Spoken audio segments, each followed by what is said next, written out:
Ladies and gentlemen, the Asan CNAS and CNAS Asan Forum titled Cybersecurity in the Indo-Pacific will now begin. First, Dr. Yoon Young-kwan, the chairman of the Asan Institute for Policy Studies, will deliver welcoming remarks. Please welcome Dr. Yoon with a big round of applause.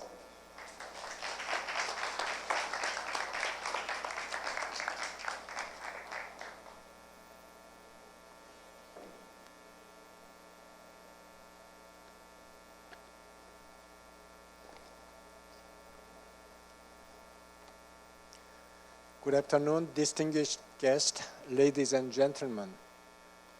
It is my great pleasure and honor to deliver a brief welcoming remarks on behalf of the Asan Institute for Policy Studies.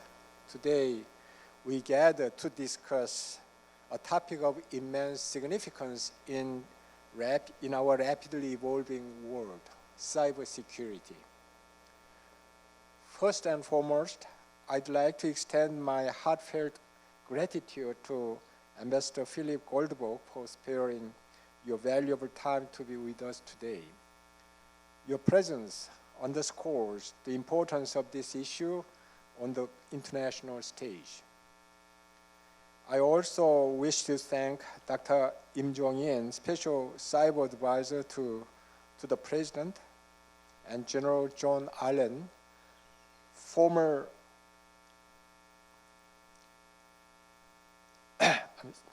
commander of the NATO International Security Assistance Force in Afghanistan and former principal director of Asia and Pacific Affairs in the Office of the U.S. Secretary of Defense, for joining us and sharing their insights and expertise. Digital breakthroughs are happening at an unprecedented pace. These advancements have brought about remarkable convenience and prosperity, fundamentally transforming our daily lives. However, this rapid digital revolution has also made us increasingly vulnerable to cyber crimes. UN Secretary General Antonio Guterres has highlighted the critical need for UN member states to reach a consensus on a new cybercrime treaty. He highlighted and emphasized that, quote, "The rule of law must exist in the digital sphere as it does in the physical world," unquote. Jo Tae-yeol, Minister of Foreign Affairs of the ROK and UN Security Council President for June 2024, urged the Security Council to strengthen its engagement in response to cyberspace threats.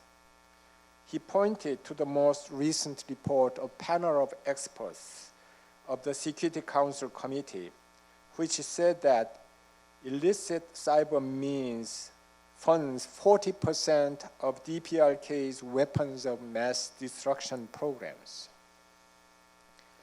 So establishing an international consensus on building a robust cybersecurity regime is among the most pressing and significant agendas for the global community.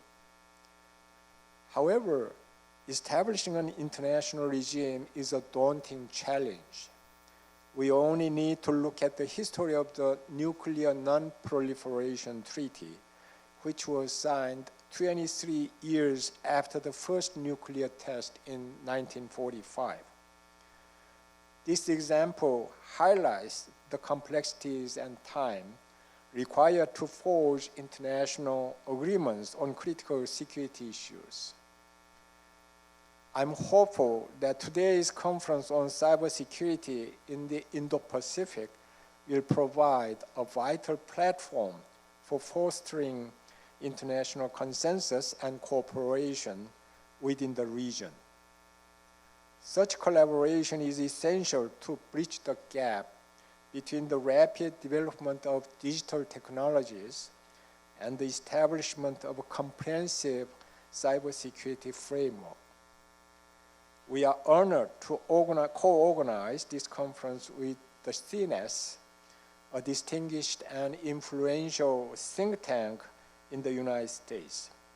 I extend my deep appreciation to Mr. Vivek Chilukuri, Program Director and Senior Fellow of Technology and National Security Program of the CNAS, for his tireless efforts in organizing this event alongside us. Finally, I'd like to extend my warmest welcome to all the participants in today's forum. Your presence and participation are invaluable as we work together towards a safer and more secure digital future. Thank you.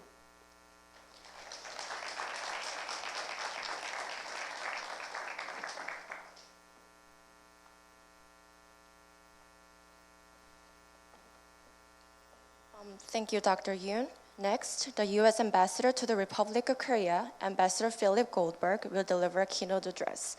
Please welcome Ambassador Goldberg with a big round of applause.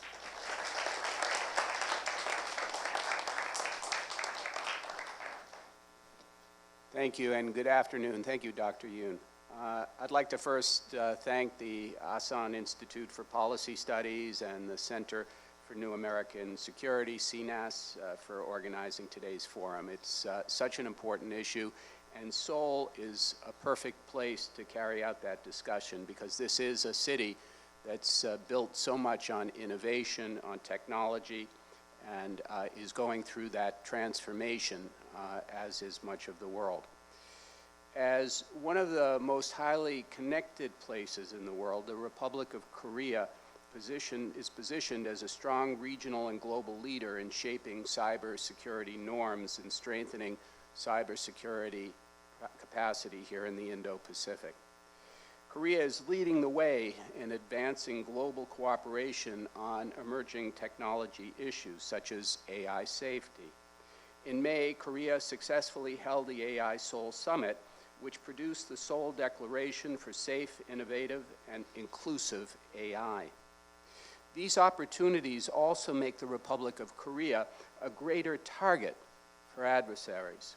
In 2023, Korea's public sector faced an average of over 1.6 million cyber attack attempts per day, according to Korea's National Intelligence Service, and that may be an underestimate. The Republic of Korea is a vital U.S. ally in cyberspace, as in so many other areas of military and security cooperation. Cybersecurity is critical for the United States in our engagement with the ROK and the broader Indo-Pacific region. It undergirds our working relationship across military, intelligence, and business. The strength of these partnerships is contingent on the strength of our shared cybersecurity capabilities and the resilience of our systems to cyber threats. It's not just governments that need sophisticated cybersecurity protocols. Corporations also need them to protect trade secrets from competitors or adversaries that may steal or exploit them. Service providers like hospitals and banks need them to protect the privacy and health of our citizens. Critical infrastructure like water filtration plants need them to ensure their day-to-day operations. And this is just the tip of the iceberg. Complicating these efforts are malign actors seeking to exploit vulnerabilities in cyberspace to achieve their ends, whether it's criminals using ransomware attacks to extort money for personal gain, or nation states like the DPRK using cyber capabilities to advance its illegal nuclear program. The ever-growing scope of cybersecurity means that no country can get far on its own. This is why the United States has bilateral and multilateral engagements with key allies and partners. International cooperation, especially with like-minded allies like the Republic of Korea, is vital to building resilience in our shared cyber ecosystem, or simply put, protecting a free and open internet and ensuring that people around the world can safely use digital technology. Recognizing this, in April last year, the United States and Korea signed the US ROK Strategic Cyber Security Cooperation Framework to enhance our cybersecurity partnership and collaborate on cybersecurity capacity building efforts.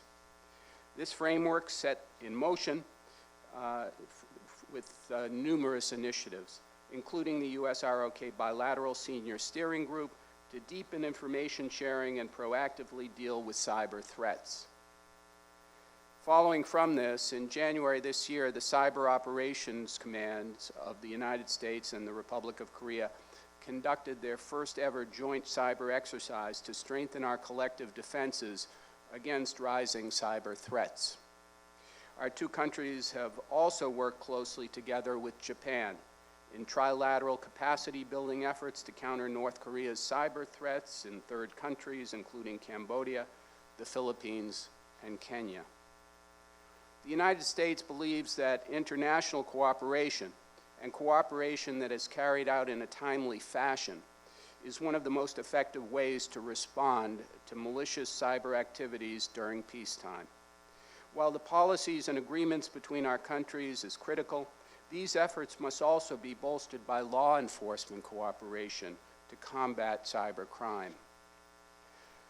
I want to also take this opportunity to commend the work of the Korean National Police Agency, which will host its 25th International Symposium on Cybercrime Response this August.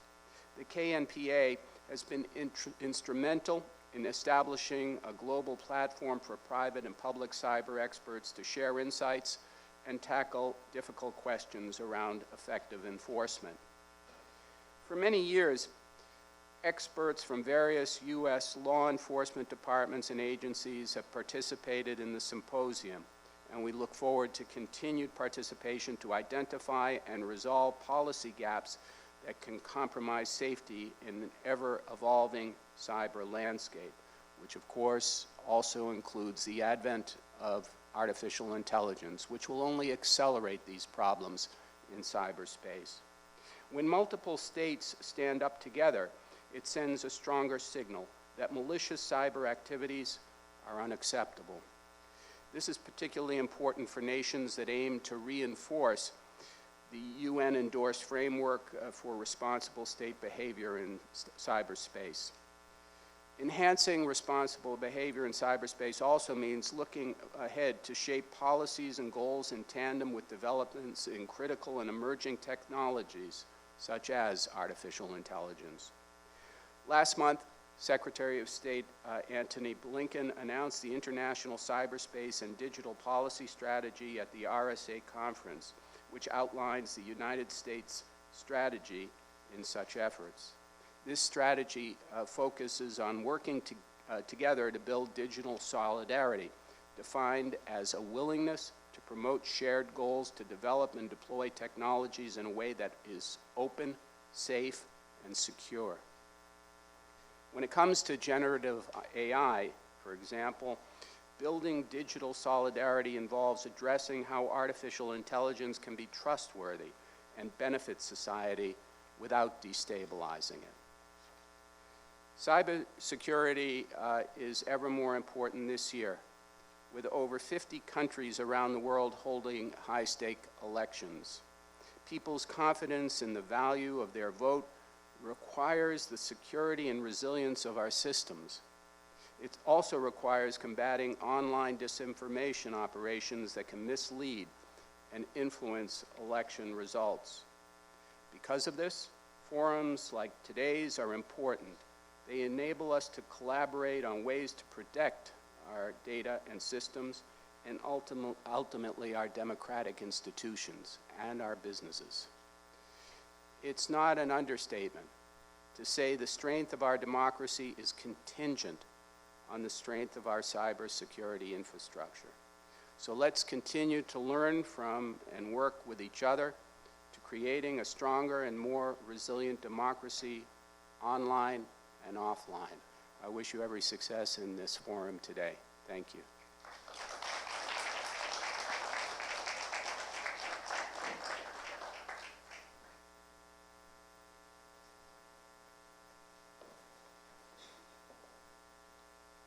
Thank you, Ambassador. Next, Dr. Lim Jong-in, a special advisor to the President of the Republic of Korea for cyber issues, will deliver a keynote address. Please welcome Dr. Lim with a big round of applause.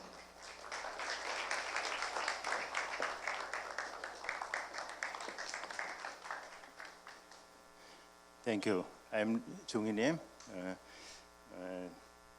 I'll speak in Korean.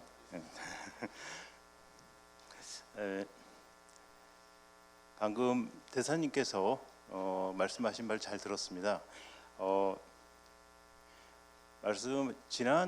지난주에 제가 다른 행사에서 그런 얘기를 했습니다. 정확히 30년 전인 1994년 6월 20일이 무슨 날인 줄 아냐 하니까 대부분의 청중들이 모르고 있었습니다. 1994년 6월 20일 지난주죠. 그때는 한국 최초의 상용 인터넷이 개통된 날입니다.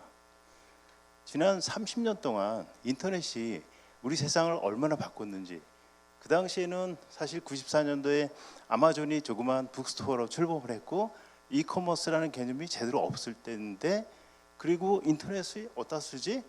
거의 어플리케이션을 생각하지 않았습니다. 근데 지난 30년 동안 인터넷이 가져온 변화는 우리 상상할 수 없을 만큼 컸죠. 방금 대사님 말씀하신 것처럼 현재 새로운 플랫폼으로 떠오르고 있는 것은 AI, 스페이스, 퀀텀 컴퓨팅, 이러한 새로운 플랫폼들입니다. 이런 기술들은 멀리 있는 기술이 아니라 AI, 퀀텀 컴퓨팅, 스페이스, 이런 것들은 10년 내로 전부 상용화될 것이고, 이것이 우리 세상을 얼마나 바꿀지 지금은 상상할 수도 없습니다. 그런 상황에서 지금 사실 다시 소위 얘기하는 디지털 냉전이 시작됐죠. 제가 아까 우리 대사님 말씀하신 것처럼 지난 5월 초에 5월 6일 그 무렵에 샌프란시스코에서 RSA 컨퍼런스가 있었는데, 그때 앤서니 블링컨 장관께서 디지털 솔리데리티에 대해서 말씀을 하셨습니다. 오바마 대통령 시절에는 사실은 러시아, 차이나로 대표되는 그러한 국가들에 대해서 우리가 억지책을 생각했습니다. 디지털 디터런스, 사이버 디터런스라는 개념을 했는데, 지난 우리가 10여 년간을 통해서 더 이상 그 전략은 유효하지 않다는 것을 알았습니다. 능동적이고 오펜시브하고 적극적이고, 그리고 사실은 사이버 공격이라고 하는 것은 우리가 완벽하게 막을 수 없다는 것은 지금은 다 알고 있고, 어떻게 하면 우리가 세이프하고 시큐어하고 트러스트월시한 그러한 디지털 환경을 구축할 것이냐, 이런 것이 굉장히 중요한 문제가 되고 있고요. 최근에 이제 우리가 보면 저는 이제 대통령실에서 사이버하고 디지털 거기에 대해서 어드바이저 역할을 하고 있지만, 우리가 우크라이나 전쟁을 보면 우크라이나 전쟁이 발발하던 22년 2월 24일 날 정확히 1시간 전에 러시아는 우크라이나의 어떤 국가 데이터 센터, 그리고 위성 바이오셋, 이것을 사이버 공격을 해서 국가 데이터 센터를 전부 셧다운 시키고 위성 인터넷을 끊어버렸습니다. 그런 상황에서 사실은 우크라이나가 어떤 데이터 주권이라는 그런 개념에 입각해서 어떤 백업 대책을 마련하지 않았다면 국가 전체가 붕괴됐을 겁니다. 젤렌스키 대통령은 그 당시에 데이터 주권도 중요하지만 국가의 생존, 이것을 위해서 사실 MS 애저라든지 AWS를 이용해서 런던 쪽에 백업 센터를 했고, 그 다음에 인터넷의 경우에도 우리 아는 것처럼 스페이스X의 스타링크를 이용해서 백업을 했습니다. 그렇게 함으로써 사실은 이러한 AI 그리고 위성을 이용해서 생각한 것보다, 그리고 각종 사이버 작전을 통해서 훨씬 더 지금 잘 수행을 하고 있고요. 그 다음에 이제 이번에 그 작년 10월부터 시작된 이스라엘과 하마스 전쟁을 보면 AI를 이용해서 사실은 2014년에는 이스라엘이 하마스의 그 땅굴 작전 때문에 한 달 동안 겨우 40개밖에 발견을 못하고 굉장히 고전을 했었는데, 그 후에 머신러닝을 통해서 땅굴과 관련된 훈련을 시킨 AI를 이용하고 로봇 센서를 이용해서 단 일주일 만에 150개를 발견했습니다. 그래서 하마스의 땅굴 작전을 완전히 무력화시켰죠. 이것은 사실은 지난번 블링컨 장관께서 테크가 미래를 결정한다, 테크 디모크라시 그리고 테크 디플로머시를 얘기하신 것처럼 사실은 얼마나 그 기술의 중요성 그리고 신뢰할 수 있는 파트너들과의 어떤 협력이 중요한지를 잘 보여주고 있고요. 그런 점에서 사실은 한국 정부는 작년에 우리가 정전 70주년을 맞아서 한미동맹 70주년을 맞아서 대통령께서 4월에 미국을 방문하셔서 전통적인 군사동맹 이외에 우리가 우주, 사이버로 이어지는 그러한 기술 동맹으로까지 이어졌고, 또한 8월 달에 캠프 데이비드 회담을 통해서 우리가 AI, 퀀텀, 이런 위성, 우주 이러한 미래의 어떤 첨단 기술 분야에 있어서 한미 동맹 차원의 어떤 협력을 한국과 미국과 일본은 같이 간다. 이것을 확실히 하셨습니다. 오늘도 사실은 제가 조금 늦었는데요. 그는 이제 대통령이니까 그런 여러 가지 얘기를 했는데, 우리가 이제 그 7월 다음 2주 후에 그 나토 정상회담이 미국에서 열리죠. 그때 이제 우리 대통령께서도 당연히 참석하셔서 미국과의 어떤 동맹을 다시 한번 강조하시고, 특히 블링컨 장관이 말씀하신 디지털 솔리더리티, 어떤 커퍼레이션이나 콜래보레이션을 넘어서서 우리가 세이프하고 시큐어하고 트러스트월시하고 또 레질런스한 그러한 어떤 디지털 시스템을 구축하기 위해서 우리 한미 동맹국가 그리고 나토 이런 동맹 국가들이 어떻게 단결하고 협력할 것인가, 이거에 대해서 의지를 확실히 표명하겠다고 말씀하셨습니다. 우리 한국은 주요 이런 것은 사실은 우리 자유세계의 어떤 안전한 디지털 환경 구축뿐만 아니라 사실은 사이버 안보, 경제 안보 이런 게 중요하고, 특히 최근에 보면 우리가 AI 부분에 있어서도 지난번에 어떤 오픈 AI에서 GPT-4를 내놨는데 단 4시간 만에 해킹이 됐습니다. 단 4시간 만에 해킹이 돼서 거기 예를 들면 챗 GPT를 이용해서 악성 코드 만들어라. 그러면 그것은 가드레일 같은 게 있어서 못 만들게 돼 있죠. 근데 그걸 다 무너뜨렸습니다. 제일 브레이킹을 해서. 위성, 작년에 미국 달파에서 우리가 과연 저궤도 위성의 경우에 해킹이 되는가, 이것을 갖다가 한번 전 세계 해커들을 이용해서 한번 해봤는데, 예선 통과한 5개 팀 중에 3팀이 달파에서 만든 문라이트라고 하는 저궤도 위성을 바로 손안에 들고 있는 터미널을 이용해서 바로 다이렉트 접속해서 해킹해서 카메라 위치 바꾸고 촬영 금지 지역을 촬영하고 자기 노트북에 내려보는 데 성공했습니다. 이것은 더 이상 세틀라이트도 전혀 안전하지 않다는 거죠. 또한 최근에 보면 우리가 홍해 쪽에서, 레드시 쪽에서 아마 후티 반군 때문에 그런 것 같지만 거기 지나는 아시아와 유럽을 연결하는 12개의 어떤 광 케이블이 있는데, 그 광 케이블이 그중에 3개가 절단됐습니다. 그러니까 사실은 안전한 것이 하나도 없어요.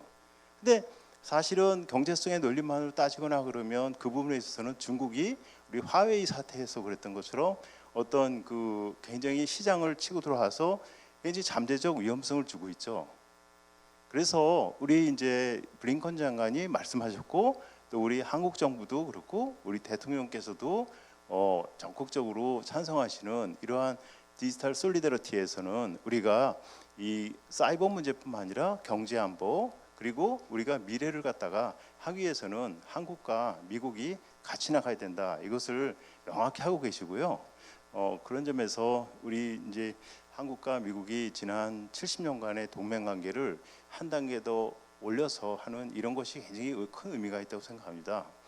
저는 사실은 이러한 정책 전문가는 아니고 사이버 기술자 전문가이지만, 그렇지만 사실 미국에서도 우리가 내셔널 그 사이버 앤드 디지털 폴리시 앰베서더께서도 사실은 이런 테크니션 출신이죠. 그래서 저는 이러한 우리의 미래가 사실은 정책 그리고 기술과의 어떤 밸런스를 이루고, 그리고 한미 동맹이라고 하는 튼튼한 어떤 동맹 관계에 의해서 우리가 미래로 나갈 때 우리가 한국과 미국이 공동 번영을 할 수 있고 중요한 파트너로서 계속해서 성장할 수 있다고 생각합니다.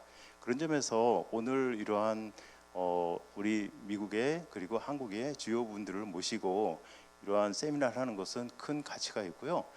저는 이제 사실은 더 걱정되는 것은 디지털 솔리더리티 개념이 좀 더 확대가 돼가지고, 사실은 EU 같은 경우에는 디지털 주권이라든지 데이터 주권 이것을 많이 강조하지만 EU 전체 내부에서는 독일 데이터가 아일랜드에도 갈 수 있고 폴란드에도 갈 수 있고 어디나 다 갈 수 있습니다.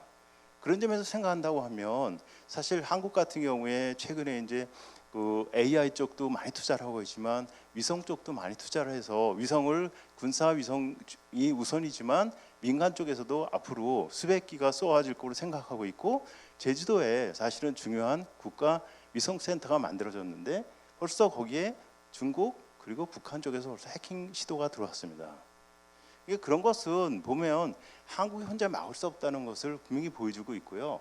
그런 점에서 우리가 한국과 미국과 일본 이 3국이 특히 가까이 있는 3국이 서로 단결을 해서 우리가 우크라이나가 러시아의 사이버 공격을 받았을 때 어떤 AI 관련된 데이터 센터를 보존하고 그 다음에 인터넷 기능을 갖다가 스타링크를 통해서 보존하고 그런 거와 마찬가지로 우리가 이러한 디지털 솔리더리티 그 개념에 입각해서 우리가 어떻게 중국, 러시아, 북한, 이란 이런 적대 세력에 의해서 우리 디지털 시스템이 공격을 받았을 때 어떻게 생존하고 계속해서 레질리언스 개념에 입각해서 우리가 빠르게 회복하고 기능을 정상화시킬 수 있는가 이런 것에 대해서 이제부터는 총론은 당연히 그렇게 되지만 기술적 관점에서 강론적으로 어떻게 그것을 실현해 나갈 것인가 이것에 대해서 이번에 나토 정상회담 이후에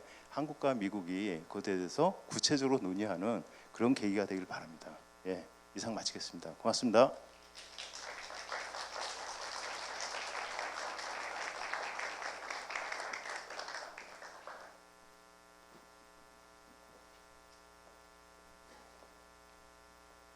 Thank you, Dr. Lim.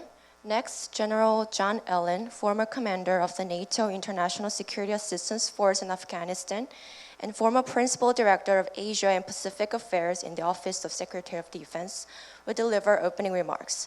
Please welcome General Allen with a big round of applause.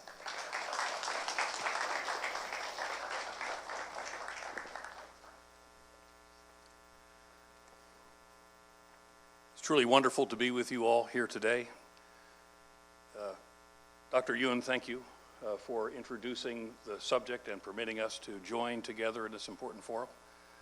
Ambassador Goldberg, thank you not just for your leadership here as the U.S. Ambassador, but for your long leadership in the Foreign Service of the United States. And Dr. Lin, I don't know how you remembered all that you just said, but it was a fantastic presentation. And Dr. Choi, thank you for providing this platform. Asan is a very well-known think tank from my time as president of the Brookings Institution. We have great respect for this organization. Thank you. First, let me commend the participants here today on all that the United States and Korea have accomplished together to this point on the issues of cybersecurity and cyber defense. Let me also say that it's just wonderful for me to be back in Korea. I spent a long time in the service, and as a combat infantryman, I served with Korean forces from Panmunjom to Pohang, with Korean forces in Iraq and in Afghanistan. So my affection for this country is genuine, and it is deep. Let me also offer a disclaimer. I don't speak for the U.S. government in any form or fashion. The ambassador's probably pretty happy about that. I also don't speak for any of the private sector with whom I am associated. These are my remarks alone. And they are observations that come from 45 years serving as a general officer in the Marine Corps, our joint forces, and 2 tours as a diplomat. So first, I've not seen the world more volatile and potentially more combustible since the end of the Cold War. China under Xi is on the march. His unprecedented third term as president and his consolidation of power into solitary leadership has set China on a pathway of confrontation and the potential for hegemonic ambition that we've not seen before. Russia is similarly on the march, and that march for domination of its near abroad was met with and is still being met with stiff resistance, not just by the courageous and brave Ukrainians, but from a coalition of states led by the United States. Putin's recent visit to Pyongyang had all of our attention and has served only to further destabilize the region. Putin, in his own way, brought Ukraine, the war of Ukraine, right to the very doorstep of the peninsula through a mutual defense treaty with the DPRK. It's something we'll have to watch very closely. So like Xi in China, Putin in Russia has consolidated power into a solitary form of leadership.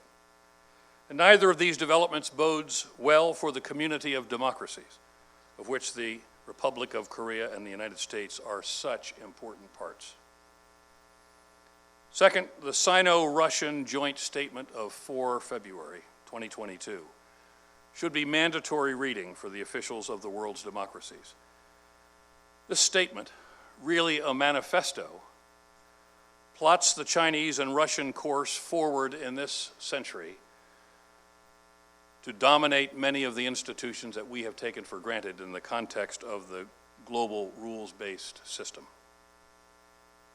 Third, cyberspace, the heart of our discussion today, has in many ways become the strategic high ground of the 21st century.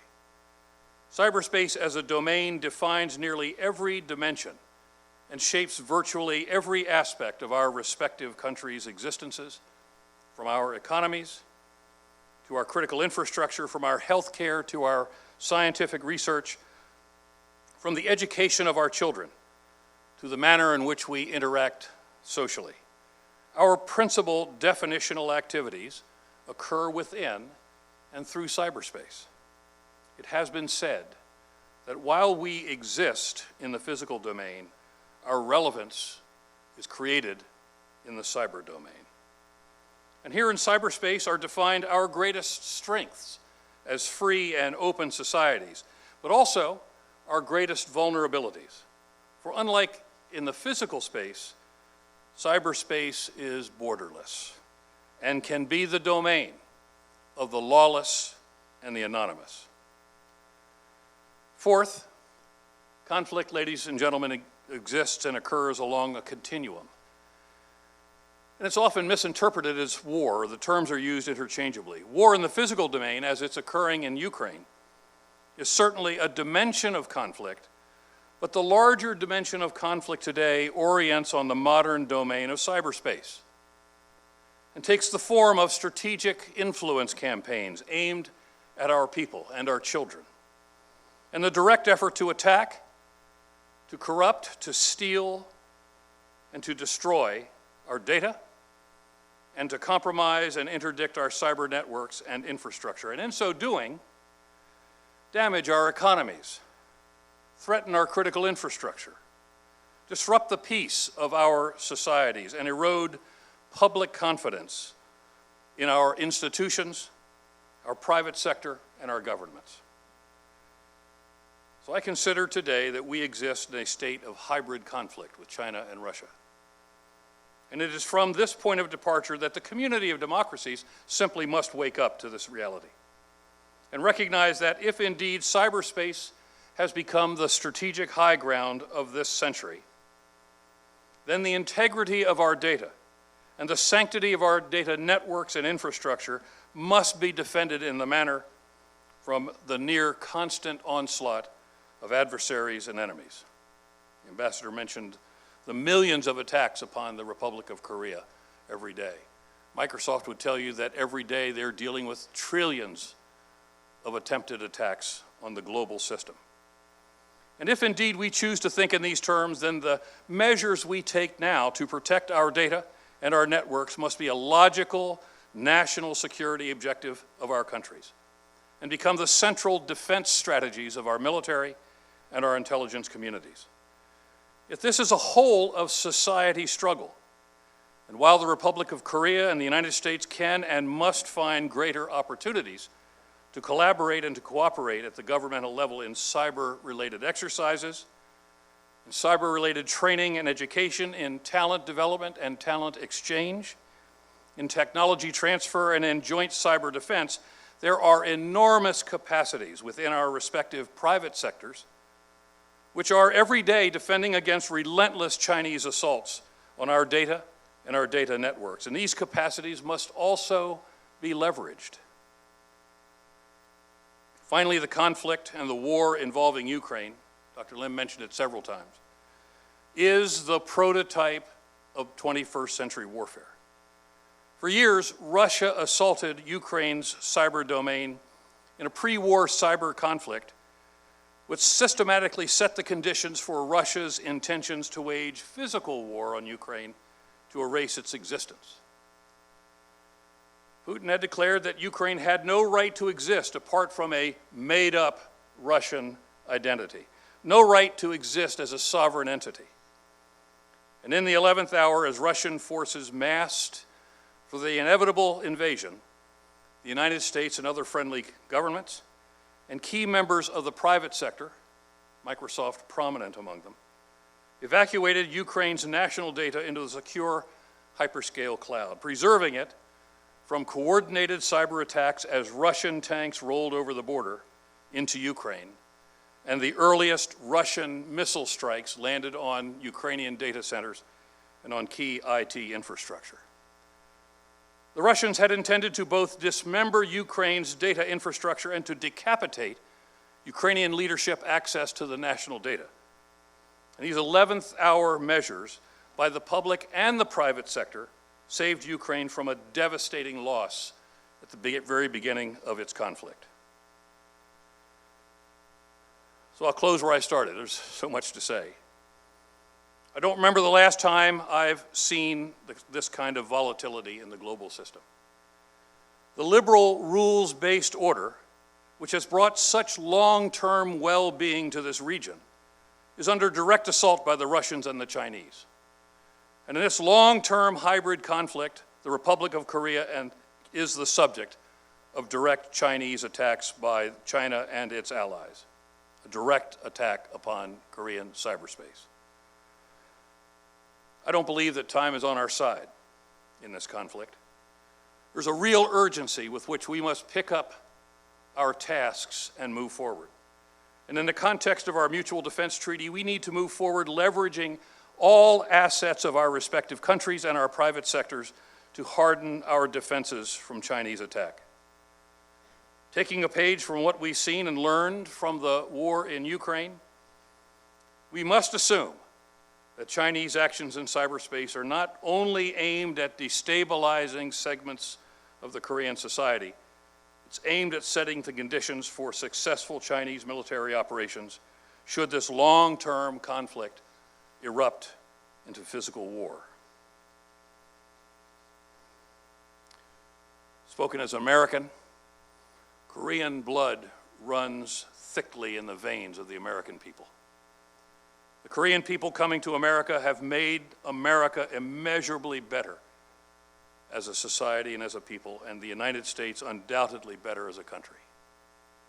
My father fought for Korea in the Korean War, and I, his son, have shared battlefields with Koreans in Iraq and in Afghanistan. I love this country. I love its people. This is a perilous moment. We've got to get this right. And the conversations like this, on days like this, in platforms like this, set the conditions between our two peoples, our governments, and with the private sector to prevail for peace and security and the prosperity of our two peoples now and into the future of the 21st century. Thank you. 감사합니다.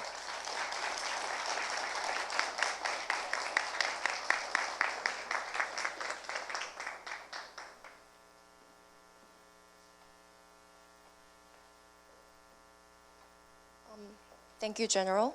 We will now begin the session titled Cybersecurity in Indo-Pacific. This session will be moderated by Mr. Vivek Chilukuri, Senior Fellow and Director of the Technology and Security Program at CNAS. As we finish arranging the seats for the session, in a few minutes, could the speakers for the session please come up to the stage later? Thank you very much.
Great. Good afternoon, everybody. Thank you for staying with us. My name is Vivek Chilakuri. I'm the Senior Fellow and Program Director of the Technology and National Security Program at the Center for a New American Security. It's a bipartisan national security think tank in Washington, D.C., and we're very, very grateful to the Asan Institute for co-hosting this event with us and for being such generous hosts, and they've put in a tremendous amount of work to have such a successful event, so we're deeply grateful. We're also very grateful to our very distinguished speakers.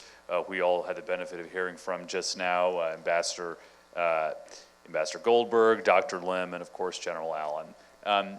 Our purpose for the rest of this session is to have a more open conversation about some of the key issues in cybersecurity for the Indo-Pacific.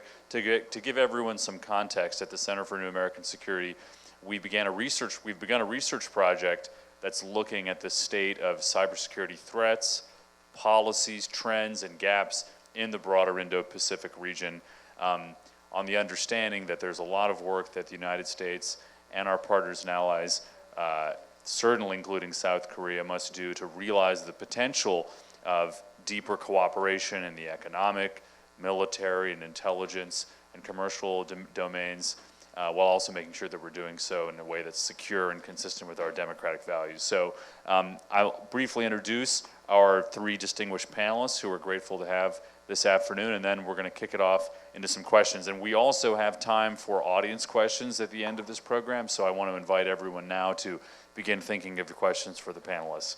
And we welcome hard questions, so please start thinking of them. So first, I want to introduce Ambassador Ri, who is the Ambassador for International Cyber Affairs and the Special Advisor to the Minister of the Korean Ministry of Foreign Affairs.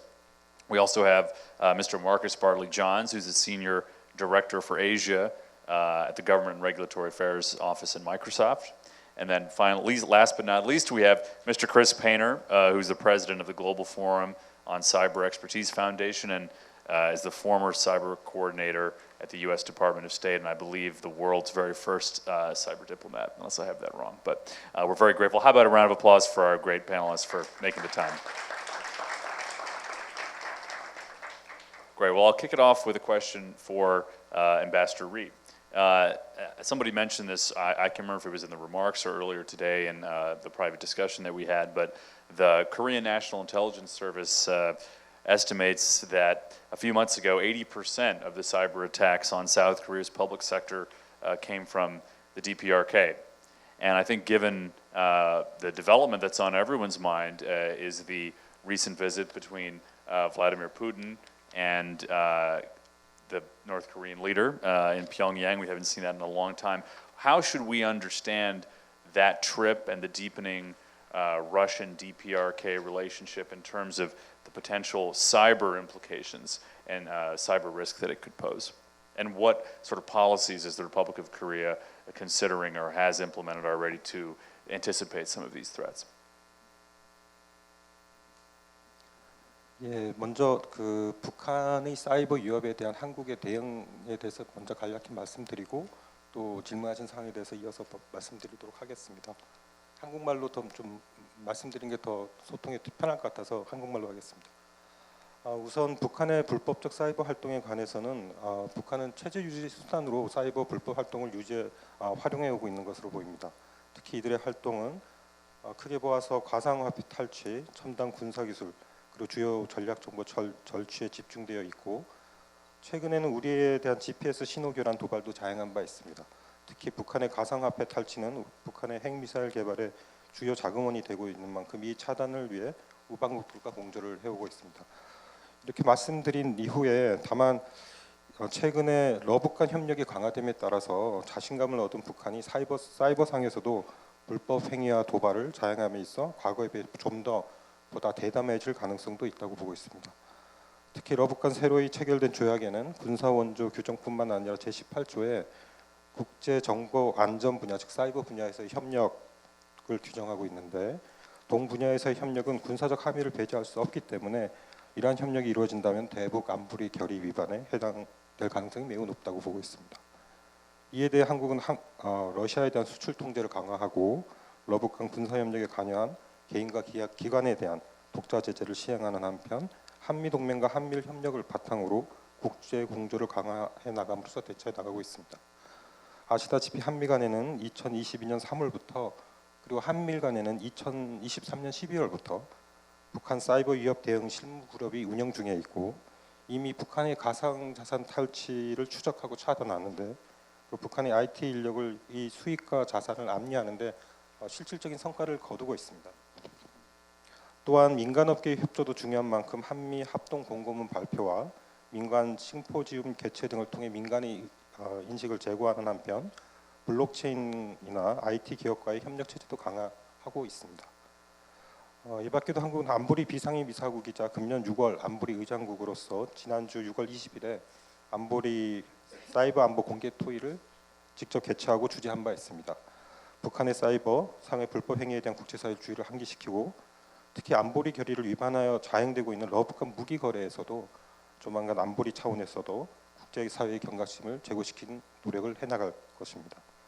그리고 7월 예정되어 있는 나토 정상회담 계기에도 강력한 메시지가 발신되지 않을까 개인적으로 생각하고 있습니다. Great.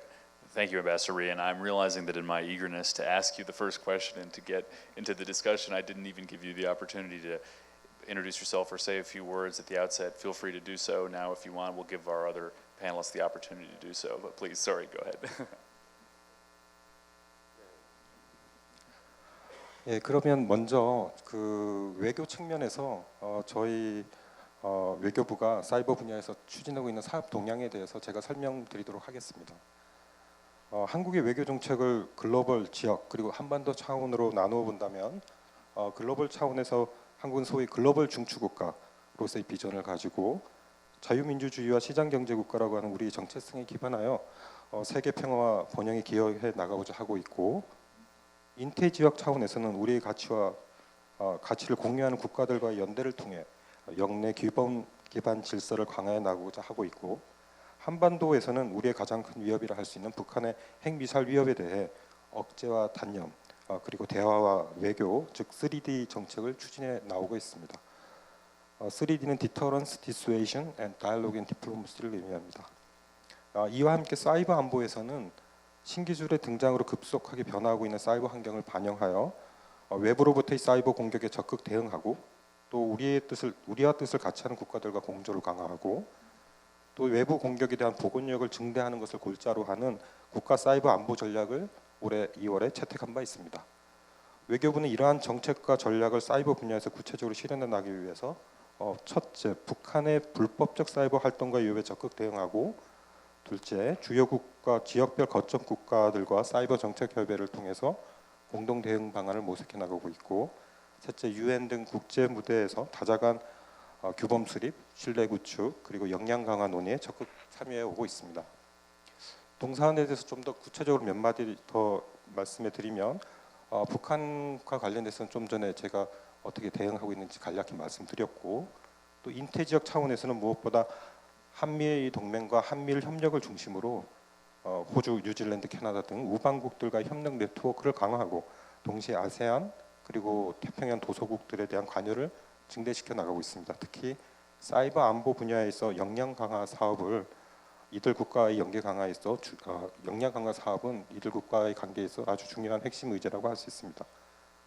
한편 우크라이나 사태 이후에 최근 러북 간의 군사 협력에서도 알 수 있듯이 유럽과 인태 지역 간 안보가 서로 영향을 미치는 현상이 두드러지고 있고 이러한 현상은 사이버 분야에서도 그대로 반영되고 있다고 할 수 있습니다. 한국은 자유민주주의 시장경제 국가로서 자유롭고 개방적이고 평화롭고 안전한 사이버 공간을 발전시켜 나가기 위해 사이버상의 악의적 활동과 위협 대처를 위한 국제사회 노력에 적극 동참하는 한편 사이버 안보 분야에서의 규범 형성, 신뢰 구축, 역량 강화 논의에 적극 참여함으로써 국제사회 디지털 격차 극복하고 지속 가능한 발전에 기여해 나가고자 합니다.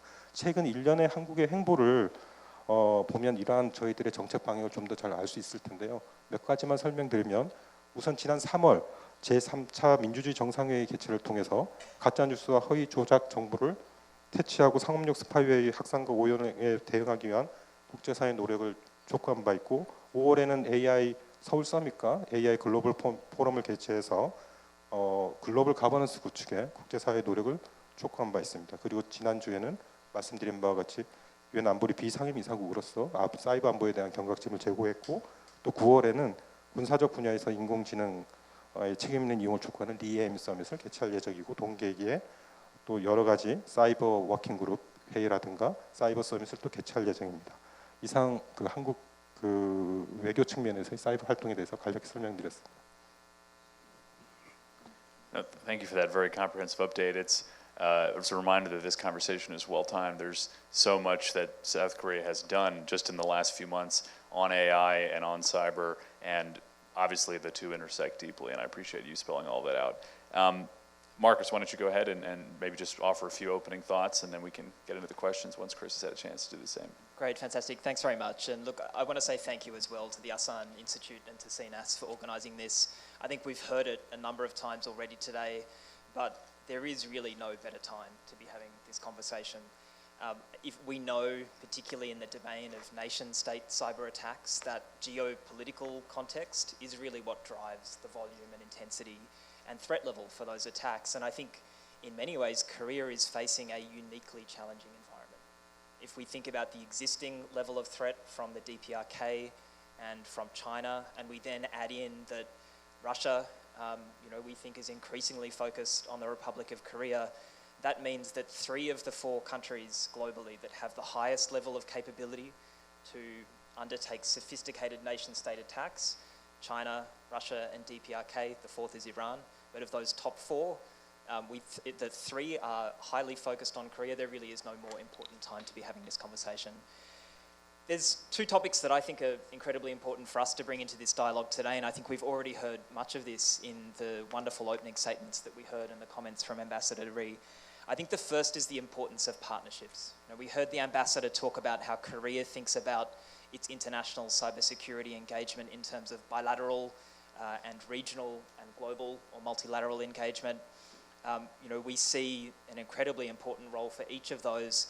I'd like to suggest as well that there's an additional axis to think about, which is what is the role of the private sector in working with governments like the Republic of Korea, the United States, to help secure the digital infrastructure of countries like Korea to better withstand the highly challenging environment that we're seeing. And then I think the second theme that I'd like to bring out in the conversation today is this topic of urgency. And I think, again, we heard it in some of the comments before. This is not a topic where we will be able to sit and wait and discuss and take action only through statements and political engagement.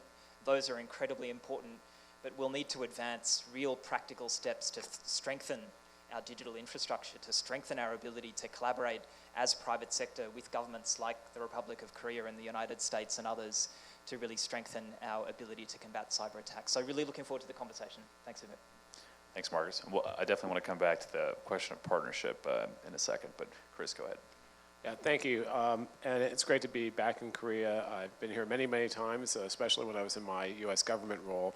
but it's certainly good, given all the things that have already been said, building on all those things, and the urgency of the situation. I've been doing cyber in some capacity for about 32 years now, so before there was a World Wide Web, but after there was an internet, as a prosecutor, first doing cybercrime cases, then at the mothership at Maine Justice, coordinating these activities, doing some of the international activities, then at the White House, actually kind of creating the control tower in Korean terms for cyber there in the National Security Council, then finally at the State Department as the first cyber diplomat. And I can say that I'm either blessed or cursed with a lot of perspective on how this threat has changed over time, but also how our response has changed.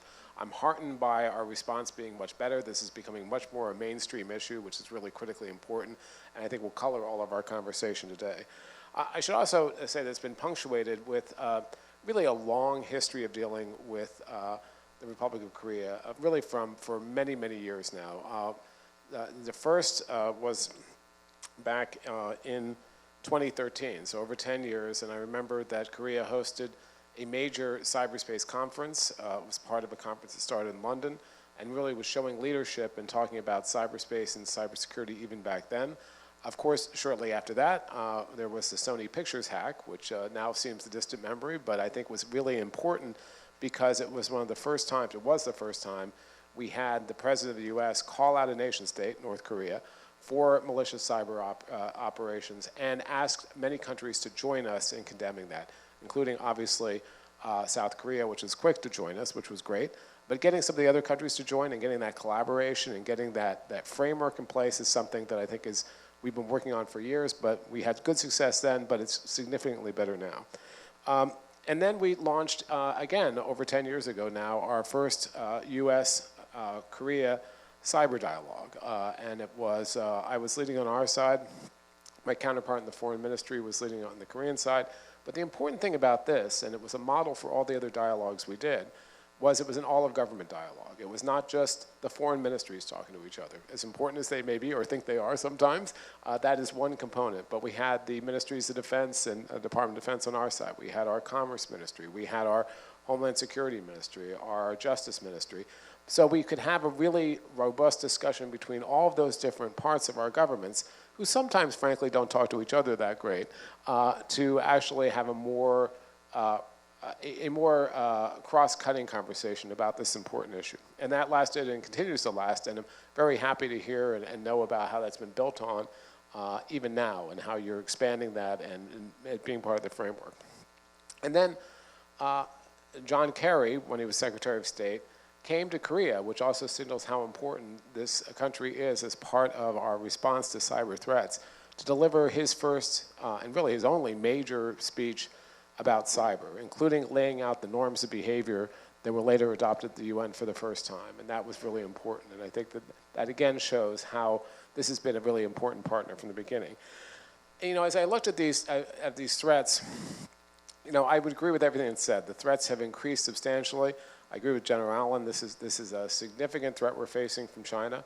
For years and years, our Director of National Intelligence has categorized the four major nation-state threats as Russia and China up top, North Korea and Iran, second and third, or in the second tier, but moving fast to try to catch up, and then criminal threats, which we've certainly seen with malicious ransomware groups. And that's troubling. And we've seen those threats accelerate over the entire time I've been working in this area, and they're really great now. And certainly, one thing I think we have to think about, and one thing that's heartening to me, is we can't think of cyber in this silo. We can't think of cyber as this boutique element over here where we think, oh, there's cyber attacks from North Korea, or there's cyber attacks from China, or from Russia. I think General Allen put this well. This is part of a larger context. This is part of a larger fabric, a geopolitical fabric that is driving all of this. We don't have a North Korea problem. We don't have a cyber problem with North Korea. We have a North Korea problem with North Korea. The same with China and Russia. We have to look at both the problem and our responses to the problem by looking at all those tools that we have, including all the tools of our national power, which include economic tools, include diplomatic tools, potentially include cyber tools, but really everything. And I think that's important to think about this, not in these particular silos. And as was mentioned in the question that was asked to the ambassador, the Putin meeting recently in North Korea, I think, is exactly that problem. You're going to see cyber elements coming out of that. It's not going to just be the threat that we see in the physical world. The cyber part of that is going to be very significant, and I think we have to be concerned about that. So, I'm heartened by the cooperation. I'm heartened by the new framework that's been joined. Certainly heartened by the U.S. new cyber strategy that talks about digital solidarity.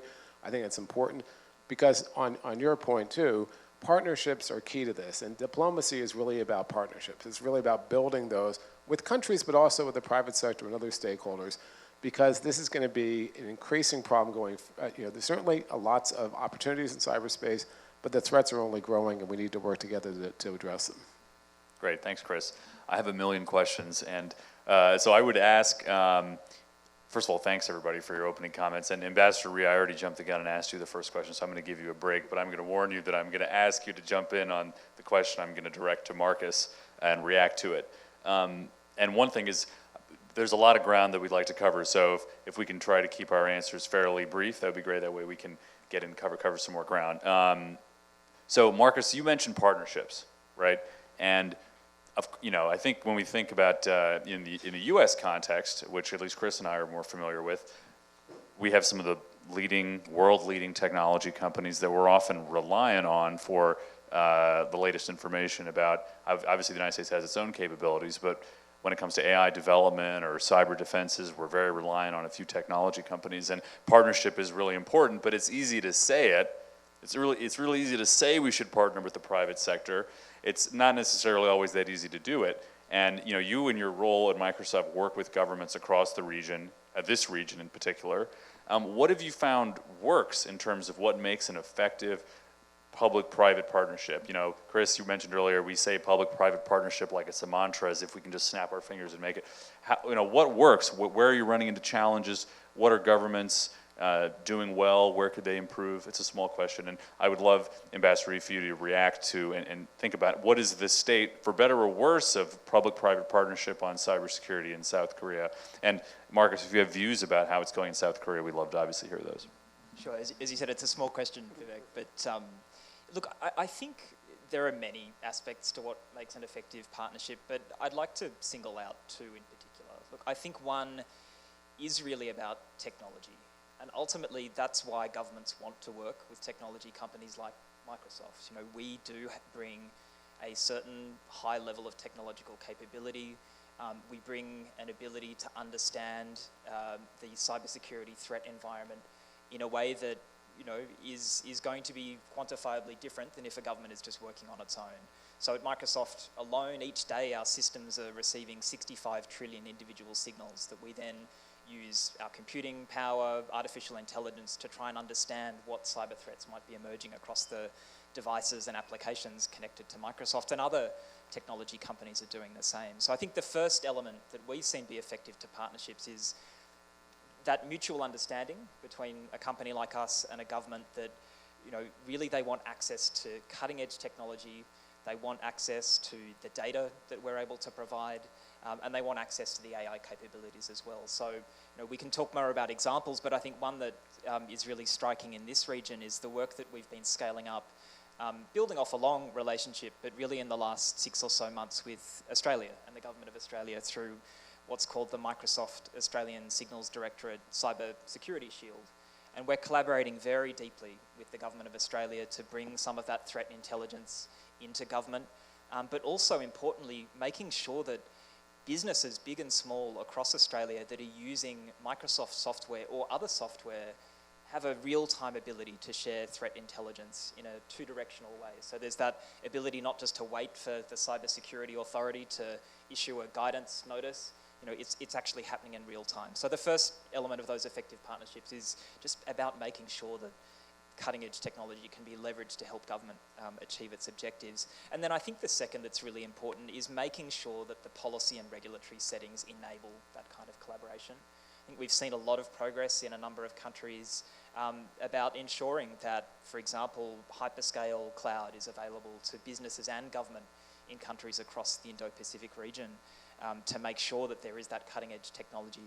So without those policy settings being right, it's really hard to bring the first part of the partnership to bear, which is the technology. So it really needs those two things to work together, the right policy and regulatory settings, and then that mutual understanding between government and industry about the technology capabilities that industry can bring to bear. Ambassador, do you want to respond?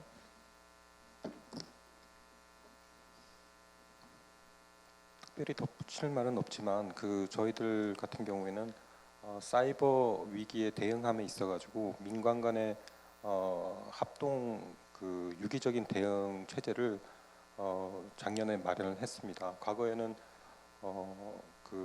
군, 민, 관 이 각각 개별적으로 사이버 위협에 대응을 했다면 이제는 민관 군이 대통령실 산하의 사이버 비서관실을 중심으로 다 통합을 해서 위기관리단을 별도로 발족시켰고 거기에는 민간 보안 업체, 민간 기업들까지 같이 합동으로 근무를 하면서 사이버 위협에 대응하고 있는 그런 체제를 마련했습니다. If I could just add a couple things. One, when I said public-private partnerships become a mantra that's without meaning, it's because people keep saying it without defining what it really means, and I think you defined it well. The way I always talk about it is being able to share actionable intelligence between both sides. So it's not just a one-way street. It's both the private sector sharing information with the government and the government actually being articulate about what they need and want, and similarly, the government providing information to the private sector, both the private sector, it's a tech private sector, but more broadly to protect the private sector. And I think that's really important. We've seen a shift where I think there's been a lot more warning of the private sector of attacks that they've seen or intrusions they've seen, and I think that's helpful. There's also on the international stage, like all these things, the negotiations that happen in the UN on norms and rules of the road and stability frameworks are mostly between states, but it's the private sector and civil society and others have a role in those. And the UN's not that great at incorporating other voices. That's not their thing. In fact, for geopolitical reasons, a lot of the private sector and other entities have been excluded from those UN discussions, or at least blocked by Russia and sometimes China. So I think that's a concern because we want to make sure that's robust. And the third thing I'd say is in defense of your own country, here or anywhere else, you have to look at the private sector's capabilities.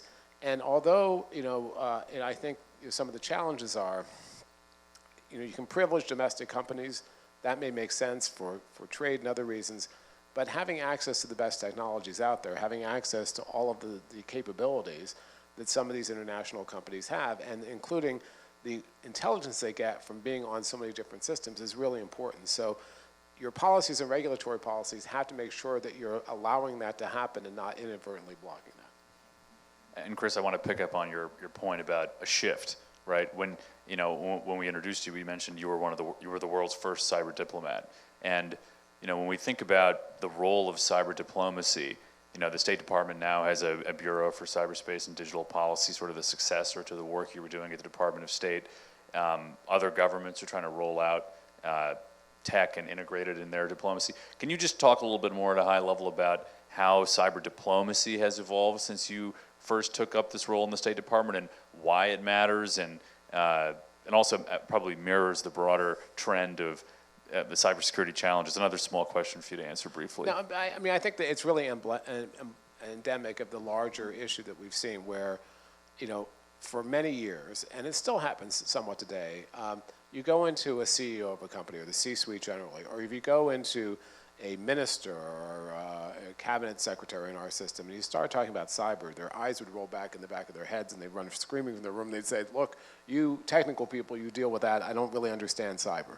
Now, the interesting thing is, especially in governments, a lot of these same people can deal with like nuclear and understand the geopolitical implications of nuclear, but for some reason think cyber is a too technical issue. That has shifted over the years, and that's good. Not completely yet, and I think that's something we need to do. We need to mainstream cyber, and again, not think of cyber as a boutique technical issue. The technical aspects are really important. It's important to have those technical aspects and law enforcement aspects and other covered, but the policy aspects, including the diplomatic aspects, are critically important. And the fact that now, when my office was established now in 2011, we were the first, but now there are about 45 similar offices, and more growing, including in countries that may be adversaries as well, so that's not necessarily great. But What it means is there is a channel of communications, a way of thinking about this as a policy issue, and critically a way of doing what I was saying earlier, to build alliances, to build like-minded alliances to respond to shared threats. So one of the big things that's laid out in the U.S. strategy, and something we've been talking about for years, is how can you get countries banding together to not only accept these norms of behavior, rules of the road, don't attack the critical infrastructure of another country in peacetime, for instance. Does it happen? All the time. Why? There's no accountability. How do you have accountability? You get countries together and use all the tools you have, maybe different countries using different tools, calling out the behavior and attribution, but also taking action, sometimes seen, sometimes not seen. And that's really the role of diplomats. Also the role of diplomats in discussing these issues, setting that framework for what the rules of the road are, but building better cooperation between countries, bilaterally, trilaterally, multilaterally is really important. So I think having that as one of the elements, one of the many elements in the firmament is critically important, and I've seen that really take off in recent years, and I think it's just growing. I think more and more countries are understanding this is an important area. They started as maybe a small office, it's becoming a bigger office, it's becoming a more structured, more resourced office in the US. The new Cyber and Digital Bureau is, I think they're up to over 100 people, which is great. I had about 20. So it shows the evolution of thinking about this issue, and that's important. Yeah, thanks for that, Chris. I mean, I think in terms of when you have the Secretary of State going to the RSA conference, the first Secretary of State to attend historically a pretty technical, for lack of a better word, nerdy cyber conference, it signals that the U.S. government is prioritizing this at the highest level, and frankly, it forces the Department of State and other parts of the interagency to think about this through their own lens as opposed to just a technical lens. Well, and I should also say that that's permeated in government too, because when the senior people in government get it and don't have to be told about it, that makes a big difference. So Tony Blinken, when he was Deputy Secretary of State, I worked with him all the time. He understood these issues. He dealt with China intellectual property theft, et cetera. Jake Sullivan understood these issues. Ali Mayorkas deals with these issues. So when you get those senior people in your government not being afraid of the issue but embracing the issue, it makes a big difference. And I think just to add to that, Chris, it's not just senior people in government, it's senior people, we talked about the C-suite in business, right? We expect Microsoft to care about cybersecurity, but what about a healthcare company? What about a banking company, right? They need to care about it as well, and having that C-suite executive level buy-in is really important for mainstreaming this issue beyond sort of its boutique tradition. But Chris, you mentioned rules of the road, and Ambassador Rhee, I wanted to ask a question of you, slightly shifting gears a little bit. You know, the rules of the road in the cyber domain, as opposed to the rules of the road maybe perhaps in the conventional military domain or other areas, are far less clear. They're far more ambiguous. People talk about the cyber domain as extremely gray, very fluid, with unforeseen consequences as capabilities evolve dramatically, and frankly because the rules themselves are, I mean there obviously are some, but remain very ill-defined. So let me ask you another very easy question, Ambassador Rhee, which is, should the U.S., ROK, and our partners draw cyber red lines for offensive cyber activity for China, North Korea, and Russia? You know, we have red lines obviously in the conventional sense, but in the cyber sense, should there be red lines, and how should people think about the pros and cons of doing something like that? In 30 seconds. No, I'm just kidding. You can take your time. 제의하신 문제는 기본적으로 어떻게 하면 사이버 공간에서 우리의 억지력을 제고할 수 있을 것인가에 대한, 그리고 어떻게 하면 그 악성한 그 악의적 행동에 대해서 우리가 처벌을 할 수 있을 것인가. 그래서 그와 관련된 문제라고 보고 있습니다. 그렇지만 사이버 공간이 가지는 특수성, 즉 사이버 공격은 100% 원천 차단이 어렵고 동시에 또 100% 신뢰할 수 있는 배후 지목도 어렵다는 그러한 점을 감안할 때 사이버 공간에서 긴장을 필요 이상으로 고조시키지 않으면서도 동시에 확실한 억지력을 확보해 나가는 것이 과제인데, 특히 적대 관계에 있는 국가로부터 사이버 위협에 직면해 있는 국가들로서는 특히 큰 숙제라고 할 수 있을 것 같습니다.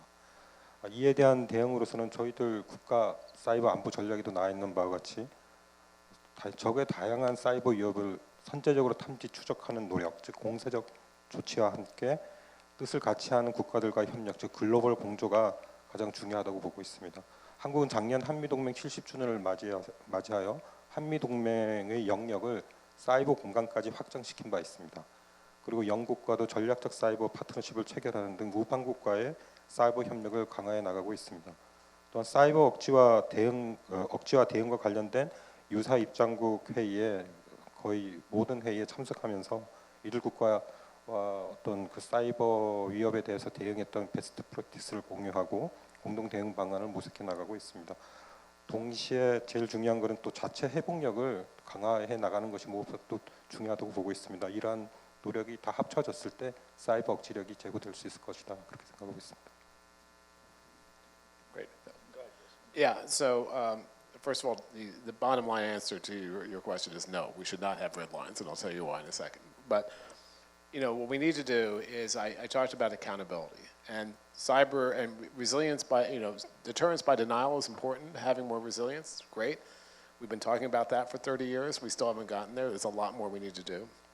What we need to do is this collective action I talked about earlier, and it means showing resolve, showing capability, and showing consistency. Those are all critically important. We're not always that good at that, either alone or together, and we need to really change that. I think when I helped lead the negotiations on the deal we had with China on intellectual property theft that was signed in 2015, and for a short time, it's about 2 years, it actually had a practical effect. But the only reason the Chinese came to the table for that negotiation was then President Obama was consistent with President Xi every time he saw him that this was a irritant in the overall U.S.-China relationship. Every cabinet secretary delivered the same message for 2 years. We indicted PLA officers, which didn't make them very happy, but it showed that we were serious. There were the threat of possible sanctions. That was important. So we need to continually do that, and do that as a unified group to make sure there's a difference here. And the problem is if you create a red line, what the adversaries do, or even the criminals do, I mean, this is true for criminals too, they creep up just to below that red line, knowing that, well, you set the red line, so we can go below that, and you're not going to whack us. So setting a red line, there's something called strategic ambiguity.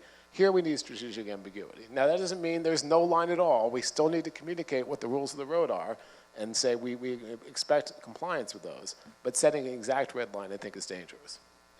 Thanks, Chris. Just a quick follow-up, and then Marcus, I want to come to you, switch gears a little bit. But so, Chris, I mean, we were talking about this a little bit earlier, but ideally there would be, if South Korea or the United States or another partner ally in the region endured a cyber attack, there would be, joint identification, or one person would identify it, even if it was another country that wasn't attacked, joint attribution, so that there's a collective naming and shaming, right, to maximize the reputation costs on the state actor, presumably, that's behind it, whether it's DPRK or China or Russia, and then some form of collective response, which could be in the cyber domain, financial, economic, diplomatic. All of that is easier said than done at a coordinated level at every stage. But from your experience in government, and anyone else who wants to jump in on this, what would it take to move closer to that vision? So part of it, look, technical attribution takes some time. You're not going to get it instantly. Sometimes you can. But this thought, the old cartoon of the dog, on the internet, no one knows your dog. We know. We often know who's responsible, especially for actions that are not just one-offs, that are over a sustained period of time. So you look at not just the cyber footprints in a criminal area, you look at the money trail, and for nation-state activity, you look at a whole lot of other things, including other intelligence you have, but also what the motivations are. And you can make a political determination with high confidence that someone's responsible. Now, getting other countries to join you in that joint attribution, that makes it even harder. But the more we do that, the more we exercise that muscle mass, the better we can get and the quicker we can do that. So that's important. We're not going to convince every country in every case to join that, and there are concerns countries have where they may not want to make that public attribution, fine. But if we can get a good group, I think that's important. And then the third thing is that we then have to do some action when we make that attribution. I go back to a story of the big Russian NotPetya worm that, among other things, had major damage around the world, including really just having a major effect on the Maersk shipping company, major worldwide shipping company. What we did is 6 months after the event, we and a number of other countries said, it's Russia. Great, I'm glad we did that. And when we did that, we said, and there'll be consequences. No, you have to say, at this time, here's one of the consequences we're going to do. If it's going to take you 6 months to do it, you've got to link it with some action at the time. And I think we need to be better at that. These are not easy, you're right. These are political decisions, they're policy decisions, they're technical decisions. But the more we do it, I think the better we'll get at it. Yeah, I think your point about attribution without action is almost worse than no attribution at all. Because it sort of It just is says, yeah. we've been attacked, and then there's no consequence, and then you're basically inviting If I'm future attacks. not only I'm the bad guy, do I look at that and say, well, I'll do it again. But people on the sidelines who are the other potential bad guys are going to like, well, they didn't get hit, so I'm going to do it too. So that's the worst thing we can do. Yeah, I mean, maybe just to jump in on the attribution point, because I think it's a really important one, and maybe a couple of thoughts. I think one is, as you were saying, I think there has been progress on this, and I think it's also an interesting example of where some of these partnerships can really be brought to action. I think an interesting example recently, I feel like I'm talking about Australia a lot, maybe because I'm Australian, but there was a major attack on a significant company in Australia, Medibank Private, recently.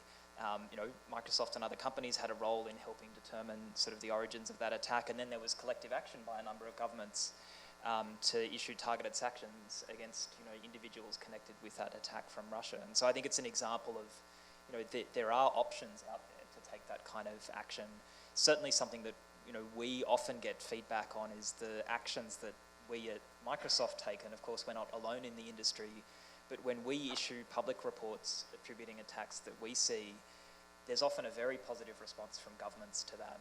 And partly that's because we may be seeing part of the picture that security and intelligence agencies are seeing, but the ways in which they've obtained that information, they're not willing or able to disclose because it might disclose their methods and sources for obtaining that, but we have that information through our own networks. And so I think there's another example of that complementarity between what private and public sectors can bring together. And Chris, I was going to follow up, and this is a question for you and Ambassador Rhee. I'd love for you to come in on this question as well.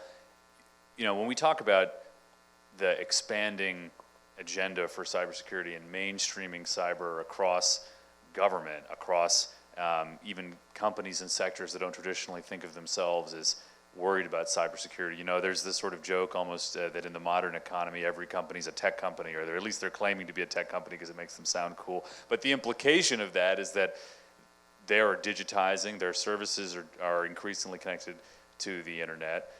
They almost all have servers and sensitive data, and they all have to be concerned about cybersecurity, even if you're increasingly a small or medium enterprise or you're a multinational company.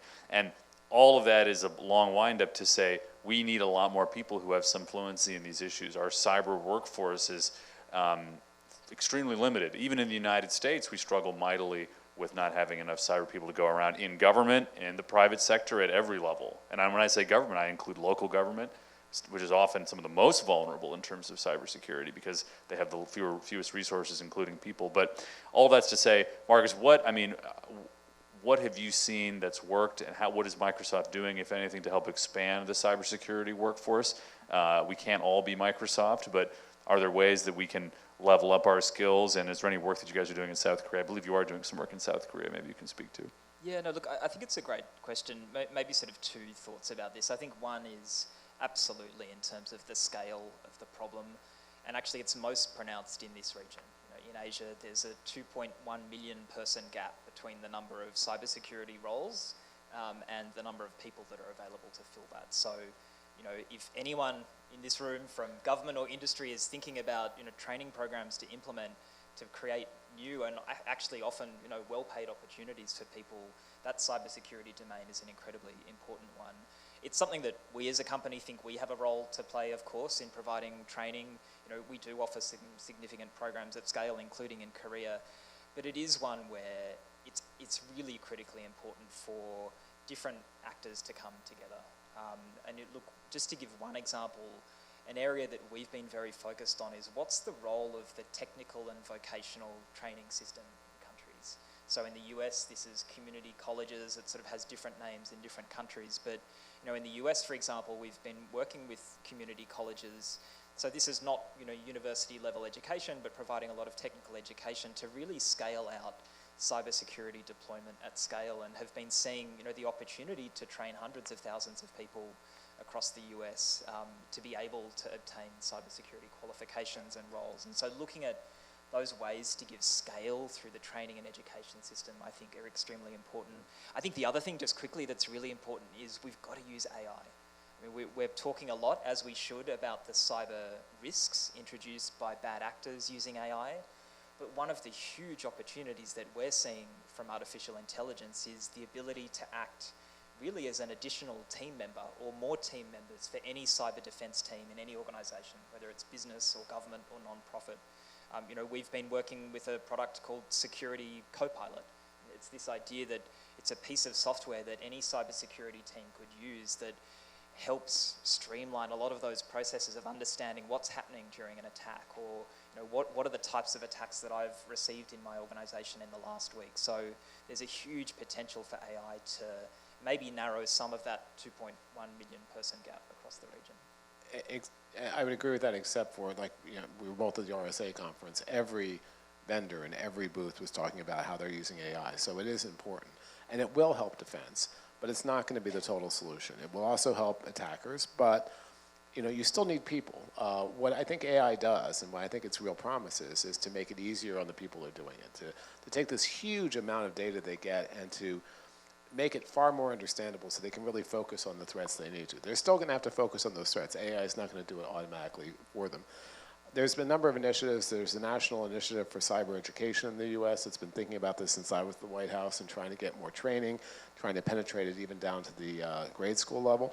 Just, I think, yesterday, the National Cyber Director's Office of the White House released a big report on exactly this issue, on training and workforce. And I think this is something we all need to prioritize for the reasons that were mentioned.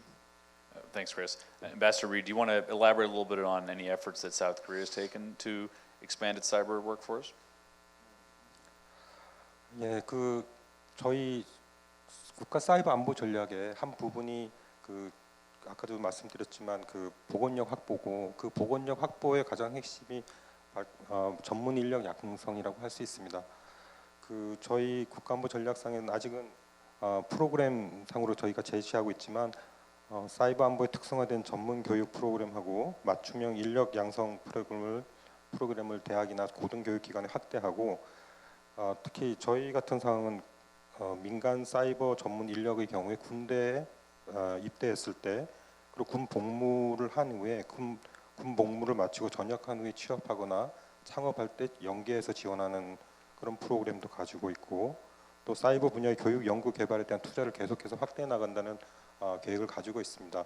작년 7월에는 저희 과학기술부에서 과기정통부에서 사이버 보안 분야 10만 인재 양성을 목표로 4만 명의 신규 인력을 양성하고 6만 명의 현재 재직자의 역량을 강화하는 사업을 추진하는 것을 발표한 바 있습니다. 앞으로도 현장에서 직접 사용할 수 있는 사이버 인재가 중요하다는 것은 누구나 다 인정하기 때문에 그에 대한 투자를 더욱 계속 확대해 나갈 방침입니다. Great, no, that's good to hear. Marcus, I was hoping to come back to the AI, because everyone wants to talk about AI. It's interesting, and I think one of the reasons people are drawn to it is because there's often more questions than answers. But as somebody, Microsoft is not only a leading cybersecurity company, but one of the leading global AI companies. Can you maybe help us understand in more specific terms, what does advanced AI actually mean for people who want to commit cyber offensive actions and people who want to defend themselves, just at a practical level? So it's not just this black box of, AI is going to change everything about cybersecurity. What will it change? What will it not change? Yeah, look, I think it's a great question, and it's worthy of a whole panel or a whole day, probably. You have 30 seconds. Yeah. No, but I think a couple of thoughts. I think one is on the offensive side, and look, it's absolutely appropriate to think about the ways in which AI is giving new capabilities to nation-state actors, to cyber criminals alike, and we're seeing some of that happening already. And some of this, has been fairly well commented on, so I probably won't give lots of examples. But, for example, we've seen AI-generated content being used as part of cyber influence campaigns, including actually in Korea over the last few months. We've also seen it really lower the bar in some way for cyber threat actors to access new tools that they might be able to use in cyber attacks. There's, of course, a marketplace that exists in the cyber criminal world in particular. And so in the same way that for commercial software, when new tools are available, the same thing is happening in that illegal marketplace. So there's definitely things happening on the offensive side. We've got to think about the defensive side as well. And I think that's where, I'm actually quite optimistic that as we look ahead, AI is going to do more for defense than it does for offense. And there's a couple of reasons for that. But I think the most important one is actually back to something Chris was talking about, which is data. What's the big resource that we have if we put the abilities of technology companies like Microsoft together with governments like the United States and the Republic of Korea and others? If we can work collectively, there is a massive amount of data that is available to understand the cyber threat environment and attacks that are happening every day. And what's the thing that is probably most important to give AI the capability it needs to defend against cyber threats? It's data. So if we can act together to pool data, to be working collectively, we will really have the ability to use this cutting-edge artificial intelligence capabilities over that very large pool of data. And then, of course, there's the computing infrastructure and the other resources that come in. But, I think that's one of the key reasons why actually we're going to see, if we can work together, if we can pool our data resources more effectively, it'll do more for cyber defense than it does for offense. Thanks, Mark. Just to maybe gently push back or probe what you just said, the existing advanced AI models that are already out there allow people to write much more convincing phishing emails, right, to get people to click on things they're not supposed to click on, to download malware on their computers. And even before the advent of those tools, we all had people in our family and colleagues who were clicking on things that they had no business clicking on because they were typos. It didn't make sense. So I didn't think I had a cousin in Nigeria, but apparently I do, and I need to send them money. But I've got that cousin as well. It's exactly, amazing. We all have that cousin. But those emails are going to become far more persuasive, and they're going to become more persuasive across languages, and that's already happening. And it's that ability is basically democratized to anyone with access to these models, which is everybody with an internet connection, essentially. But that we know that's happening on the offensive side. But on the defensive side, one thing I worry about is who's going to have access to. I don't doubt that AI-powered defensive tools exist and could help, but who will have access to them? And I guess the question is, when we think about some of the most vulnerable targets, individuals, families, small and medium businesses, local governments, small clinics. We're not talking about major multinational companies with the resources maybe to enterprise to get enterprise-level AI cybersecurity solutions. How do we make sure the tools, essentially, that you and others are developing are available to everyone? Because everyone is going to be facing these attacks. Yeah, no, look, I think there's a sort of a couple of directions to think about. I think one is we've got to think about how we raise the baseline. And I think policy and regulation has a key role to play here. What's the role that national governments have in saying very clearly for any business that's operating or for government itself, what's a minimum set of reasonable cybersecurity standards that apply? Now, we've seen a focus on that more recently in critical infrastructure in a number of countries. That makes sense. They are critical. They're the most important parts of the economy. We're also seeing a lot of work to think about what are those cyber baselines that need to apply.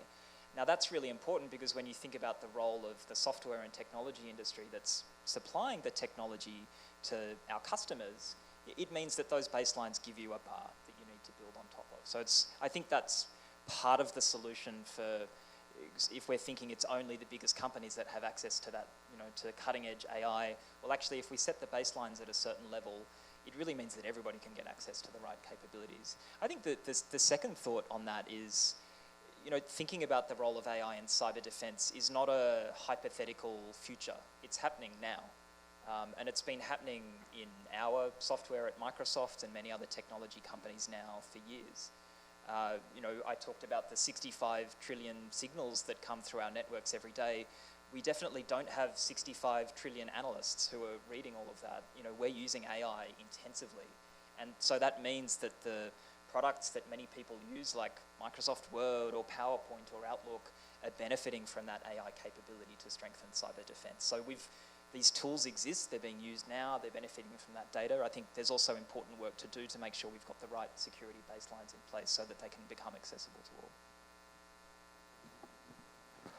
특히 사회자님께서 말씀하신 것처럼 중소기업이라든가 자기 자체적으로 보안을 그 보안 능력을 확보하기 어려운 그런 소규모 기업들에 대한 지원은 어느 정도 그 국가라든가 그 퍼블릭 섹터에서 할 수 있는 영역이 아닌가 생각이 됩니다.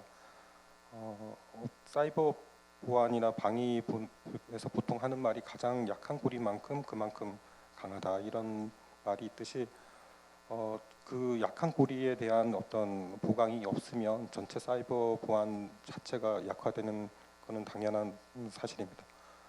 그 저희 같은 경우는 법을 규정을 통해서 특정 규모 이상이 되는 회사나 그 기업 같은 경우는 망분리 작업을 반드시 실시하게끔 되어 있고 또 그 네트워크도 제로 트러스트를 팔러시를 채택해서 보안을 강화하고 있는데 특히 그 작은 규모의 기업 같은 경우는 저희 과학기술부 산하 그 키사 그 인터넷진흥원에서 저희들이 그 보안 시스템을 지원토록 하고 있습니다. 그리고 이러한 점은 국가 간에도 같이 적용될 수 있을 텐데 디지털 디바이드나 이런 거에 있어가지고 AI라든가 이런 신기술로 그런 격차가 더욱 확대되지 않도록 그에 대한 어떤 역량 강화 사업도 좀 더 저희들이 좀 더 관심을 두고 해나가야 될 것으로 생각되고 있습니다. I think you're exactly right, Ambassador Rhee. We have to be careful. It'll be government policy that ensures we don't have a world of cyber haves and have-nots, or cybersecurity haves and have-nots, and this digital divide could turn into a cyber divide. I mean, there already is a cyber divide, frankly, and it could get wider if we're not prudent about it. But you brought up Ambassador Rhee. Oh, do you want to, Chris? You want to jump in? Just on that one point. I mean, one thing we haven't really talked about that it's important just to note too is that, you know, the U.S. and Korea have also, in this strategic framework, talked about cooperating on capacity building in the region, but more generally. And this is a key aspect because you talked about the cybersecurity divide. There's a huge one among countries, especially. My organization, the Global Forum on Cyber Expertise, is a platform. Korea has been a member since 2019, or maybe in 2017, I think. And the idea is to promote capacity building, even things like national strategies, having national level certs, et cetera. That has two purposes. One, it helps those countries, but also helps us because when these attacks and other things are routed through other countries, they can help us, they can cooperate, they can have this collective response, which is really important. So capacity building is an important element of all this, and it's both a diplomacy aspect, but it's a technical aspect as well. I think that's very well said, Chris. And, you know, when we think about cybersecurity requiring attention for the weakest link, we often think about it as the weakest link within our company. You know, who's the person who's not updating their password or not enabling multi-factor authentication, or the weakest link within a national economy, you know, a sector, for example, that's more vulnerable. But obviously, you know, to repeat a cliche, we live in an interconnected economy, a digitized economy, and we see rapidly deepening economic and ties and digital economic ties within this region. And so it behooves anyone that has aspirations to deepen those partnerships and realize sort of the economic promise of this region to emphasize cybersecurity, not only domestically, but think creatively about opportunities to improve those partnerships regionally, which is one of the reasons that this is actually the fourth session that we've had in the last few months that CNAS has organized. We had one in Taipei and Tokyo, and earlier this week in Manila, because we're trying to get a more regional picture about all of this. But I want to make sure we have time for questions from the audience, so while everyone thinks of a question, I'm going to ask one more easy question of our panelists, and then we'll open it up to the floor. One issue that hasn't come up, but is very important in the cyber domain, is misinformation and disinformation.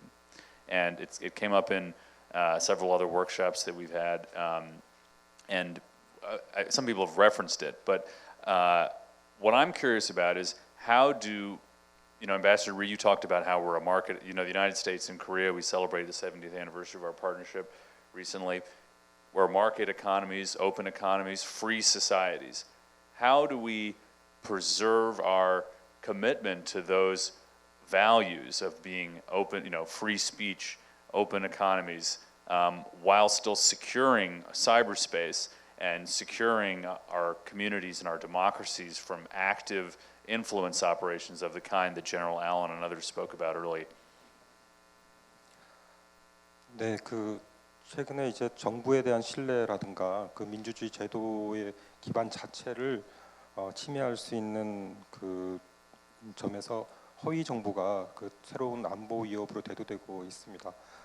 그 저희 같은 경우는 국내발 가짜 뉴스라든가 허위 정보의 경우에는 저희 그 문체부 산하 범정부 TF와 민간 플랫폼이 함께하는 자율규제 협의체를 통해서 어느 정도 시정 조치를 할 수 있고, 또 특히 방송통신심의회라는 데가 있어가지고 거기서 신속 심사 제도를 통해서 어느 정도 교정 조치가 이루어지는데, 그 해외발 정보 조직하고 영향력 행사 공작은 특별히 대응하기가 되게 어려울 뿐만 아니라, 특히 그 최근에는 인공지능 AI와 같은 첨단 기술을 활용한 그 정보 조작 수단이 아주 교묘해지고 또 범위도 확대되고 있어서 특히 국제사회의 연대와 공조가 무엇보다도 필요하다고 생각합니다. 한국의 경우에는 작년 11월에 친중 영향력을 높이기 위한 공작 정황이 확인되기도 했었는데, 당시 우리 국정원 발표에 따르면 중국의 언론 홍보 업체들이 국내 언론사인 것처럼 과장해서 우리 인터넷상에 한 200여 개의 사이트를 개설해서 친중 반미 성향의 여론 조작 컨텐츠를 계속 게시했던 걸 확인한 바도 있었습니다.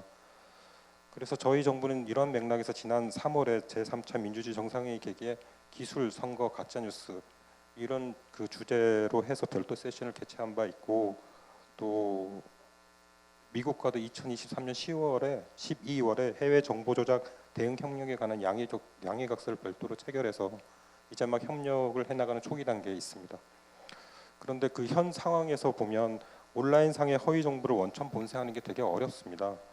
그래서 현재로서는 해외발 정보의 흐름을 잘 모니터하다가 가급적 조기에 더 장악하고 양질의 카운터 정보를 발신하는 한편, 동시에 국민들 스스로가 허위 정보를 판별할 수 있는 능력을 좀 계속 제고해 나가는 노력이 필요할 것 같은데, 시장에 비유하자면 허위 정보를 차단하고 규명해 나가는 노력은 그 노력대로 계속 열심히 해 나가되, 원천 봉쇄가 어려우니까 이러한 허위 정보와 같은 상품이 시장에 나오게 되면 그 즉시 보다 좋은 진짜 상품을 출시하고, 동시에 일반 소비자들이 진짜 상품을 가려낼 수 있는 능력을 계속 그렇게 가려낼 수 있는 환경을 만들어 나가는 노력이 병행돼야 된다고 생각합니다. Great, thanks. Anybody want to jump in? Otherwise, we can open up to the audience. Yeah, so I mean, it's a huge issue and also has AI implications as well, but it's not just a cyber issue. And I think that, you know, when we had the disinformation campaign by the Russians in our 2016 campaign, the cyber people, I mean, we're not cyber people, we're real people, but we're the people who do cyber, who do... You're a real person, Chris, don't worry. Who focused on intrusions and focused on intellectual property theft and possible infrastructure attacks. We didn't even think about the possibility of information being weaponized this way. You know, the campaigns, Obama and McCain's campaign in 2008 had been hacked into. That happens all the time, right? For intelligence reasons, likely. But the weaponization is not something we thought about. And the skill set you need to push back against disinformation is not just the cyber skill set. It's a broader skill set. So this means we have to take this and look at this, you know, across the different capabilities we have to address it. It's going to be a continued problem. We're seeing nation states really amp up this, Russia and China in particular.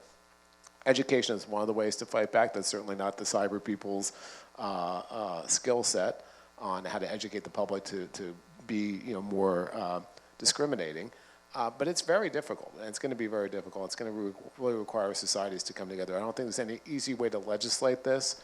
For democratic societies in particular, you don't want the governments to saying what's truth and what's not truth. Transparency is good. We did a big report after the 2016 election when I was at Stanford that talked about things like identifying where the communication was coming from. If it was coming from another country, that makes a difference. If it's a real person, if it's a bot, that makes a difference. So that all those things are things we have to accelerate.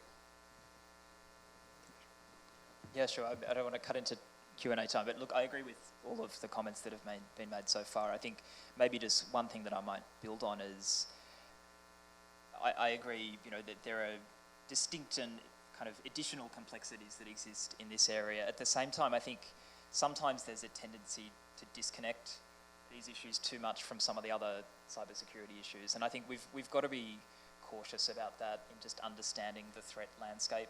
I think if we look at the war in Ukraine as an example, we've seen since, well before that conflict, Russia using cyber foreign influence campaigns as one of its tools of cyber attack, alongside cyber espionage, destructive attacks on networks in Ukraine, really cyber foreign influence, pre-positioning of misinformation on prominent platforms internationally, and other means. So I think, yes, there are definitely additional complexities. It's a whole of society problem, but I've spoken with at least one security agency in the region who just said, no, we don't do that. That's not something we're focused on. We're just doing like the hard cyber stuff, and I think there's a risk in that. Yeah, I mean, it's funny, the Russians think, they use it's information operations. It's integrated across the whole spectrum. So that just means we have to think about it in similar terms and be able to counter it. Absolutely. Well, thanks for that. I feel like I abused my privileges as a moderator and went on for too long. Let's take some questions from the audience. Just raise your hand and keep your questions brief and make sure they end with a question. So, the lady in the white shirt, please, and then Do-Yoon, you can go ahead. I think we have moderators. We have microphones in the audience. Thank you. Thank you very much. I will keep this shortly. I'm Da-Ino. I'm a cybersecurity journalist based in Korea. I was at the RSA conference, and the most interesting thing that I felt was that the U.S. government actually showed the confidence to counter cyber attacks. I think this was the first time that I ever heard that we can actually deter cyber threats. And but when it comes to ROK and U.S. cyber strategic cooperation or strategic framework, do you think that kind of confidence actually manifests to South Korean cyber domain? I mean, we are still getting so many cyber attacks from North Korea, but still, like, U.S. are determined to counter their cyber attacks, but still, like, I don't see that that's coming to the nation's cyber domain too. Like, for example, Kaspersky. So U.S. government banned Kaspersky, but in South Korea there's nothing going on as long as I think so. What do you think? Who would like to take that? Chris, go ahead. Well, I'll start by saying, look, the U.S. gets attacked every day too. I mean, we're not there yet. It's not like we're cyber resilient. It's not like we've deterred these attacks. But the resolve, I think, is there, and that's what the strategy and the message, I think, is trying to be delivered. We have a lot more to do to execute that. And I think part of that is working with partners, including South Korea, because these are going to be global issues, and they're going to see some of the threats that we don't see, and they're going to be the subject of some of those threats. Every country has to figure out what makes sense for them and their own system, and takes a while sometimes, and they'll move at different speeds, but we have to make sure we're doing it collectively. And I think another trend that we've seen is just an increased willingness by companies and governments to name the perpetrator, right? We don't have to have perfect confidence that a group is linked to China or Russia, but again, I think to Chris's point earlier, right? If it quacks like a duck, if it walks like a duck, it is a duck, and we can say safely or with some confidence that it is a duck. In this case, that duck being a Russian-linked cyber attacking unit. But thanks for that. Do-Yoon, you want to ask the next question? Thank you so much to our speakers. A very illuminating conversation. Do-Yoon Kim, Center for New American Security.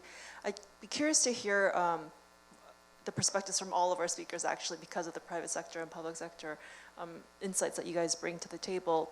We're talking a lot about private sector and public sector working together to help protect its country or its citizens from external threats. So I'm curious to know how do you protect against the private sector providing the tools and the public sector implementing the policies, protect against them, those who are trying to secure and protect its people, from actually turning on its people and using those tools to actually harm its own people, whether it's through spying on its own citizens or other means. And two, similarly, how do you protect against insider threats within these private sector companies or governments who are actually trying to do good for the country, but because of these insider threats, it's actually turning to malicious activity towards their own country? Thank you.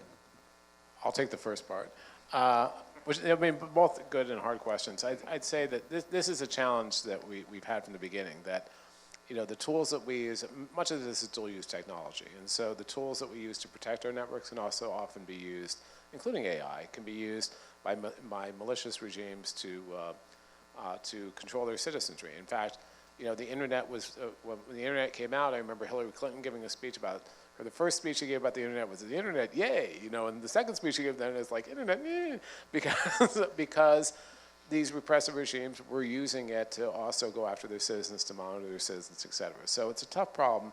We've tried various solutions. We tried the Vasanar, using the Vasanar system, which is a way to export controls applied to technology, and other things as well. Not a good fit, really, for this because of the dual-use nature, and it's hard to do. But we've tried to integrate this more that when we are dealing with other regimes, even with capacity building, and saying, look, you need a national strategy, you need these capabilities, we fold in the human rights dimension. The new Bureau at State, and even my office at State, we not only did cybersecurity, we also looked at the economic aspects and the human rights aspects, and they explicitly have a human rights section in that, so we can cross-pollinate and see how this is going to affect that larger issue. And so, yes, absolutely, we have to keep that in top of mind, that it's not just, we want everyone to have good cybersecurity laws, but if those good cybersecurity laws, including the cybercrime negotiations happening right now with the UN, the big concern there is Russia and China and some other countries are trying to use that as a way to go after content, not just cyber crimes, but actual content, destabilizing speech, things that criticize the government, things we don't recognize as illegal. We have to be constantly cautious about that and work with our partners to push back against that. Well, and I would just add a quick point to that, Chris, which is we also have a lot of governments that are not Russia, China, that are very tempted by those policies, right? The term fake news might have originated in the context of American politics, but it's gone global and it's been used by a lot of leaders around the world for just critical commentary and critical news. So I think that's just an important point I wanted to underscore. Did anybody else want to take a piece of Doyun's question? Yeah, sure. No, and I think great questions. And just to build on what was said by Chris, I think, a couple of points. Look, one I think is to be conscious of the unintended consequences of regulation sometimes. And I think to give one specific example, one of the areas that is often quite problematic is about vulnerability disclosure, where it may seem to make sort of common sense for governments to want to understand immediately when particular cybersecurity vulnerabilities exist in software.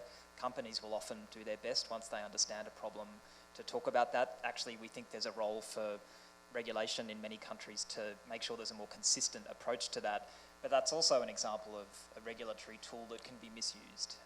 If you require companies to hand over information immediately before they really understand what a vulnerability might be, there's obviously the opportunity to misuse that. So I think kind of understanding and for governments when they're talking to each other to really have sort of an understanding of how there might be misuse of some of those regulations is important. I mean, I think another area to look at is just some of the positive international cooperation that's happening already in this field. And I think one topic that's been really positive is on the issue of cyber mercenaries. This idea really of, private sector actors for hire, providing their skills and their tools to governments to spy on journalists, human rights defenders. And I think that's an area where there's been actually quite a lot of positive collaboration internationally recently. So I think we can look at where there are good examples to build on of like-minded governments working together with the private sector and civil society to try and address some of these challenges. One other thing I should mention that, one of the things I helped launch when I was at State was the Freedom Online Coalition, which was a group of countries, I think Korea is a member of it too, as I recall, that is supposed to look at all these issues for the lens of freedom online. And I think that's been very effective in trying to push back against some of these issues and think about, and one of the works they did now, like 5 years ago, they did a study of cybersecurity and freedom online and how those two interact. And I think one of the problems in this space is we do things and then everyone moves on and they forget they did them before. And I think it's important to look at some of those things we've done before and apply them now. Great, please go ahead. 저희 한국 상황에서 볼 때 사이버 안보적 차원에서 보면 외부로부터의 어떤 사이버 위협에 어떻게 잘 방어하느냐 하는 문제는 어느 정도 정의가 쉬운데 내부에서 불법적인 침해 사고가 있을 때 어떻게 이것을 대응해야 하느냐 하는 것은 어떻게 보면 사이버 보안 문제 차원에서 일종의 범죄로 다루어지는 것 같습니다. 내부 산업 스파이 문제도 그렇고 그 정보 절취 내부에 의한 그런데 이거에 대한 어떤 규제를 하기 위해서는 뭐 국제적인 논의도 있지만 저희 국내법적으로도 그 법 개정이라든가 이런 입법 조치가 필요한데 무엇보다 시민사회와의 어떤 활발한 소통을 통해서 이거 계속 새로이 형성해 나가는 식의 어떤 법 규정이 되지 않으면 최근에 저희 국내적으로 되게 높아진 인권에 대한 관심이라든가 이런 것을 충족하기가 되게 어렵지 않나 이런 생각이 들어서 좀 그 시민사회와 그 국회와 정부 간의 대화가 아주 많이 있어야 될 것 같은 생각이 들었습니다. Great, thanks for all those terrific responses. I think we have time for one more question before we conclude. If not, we can let everyone, we can hand it over to the end here. Oh, please go ahead and just introduce yourself.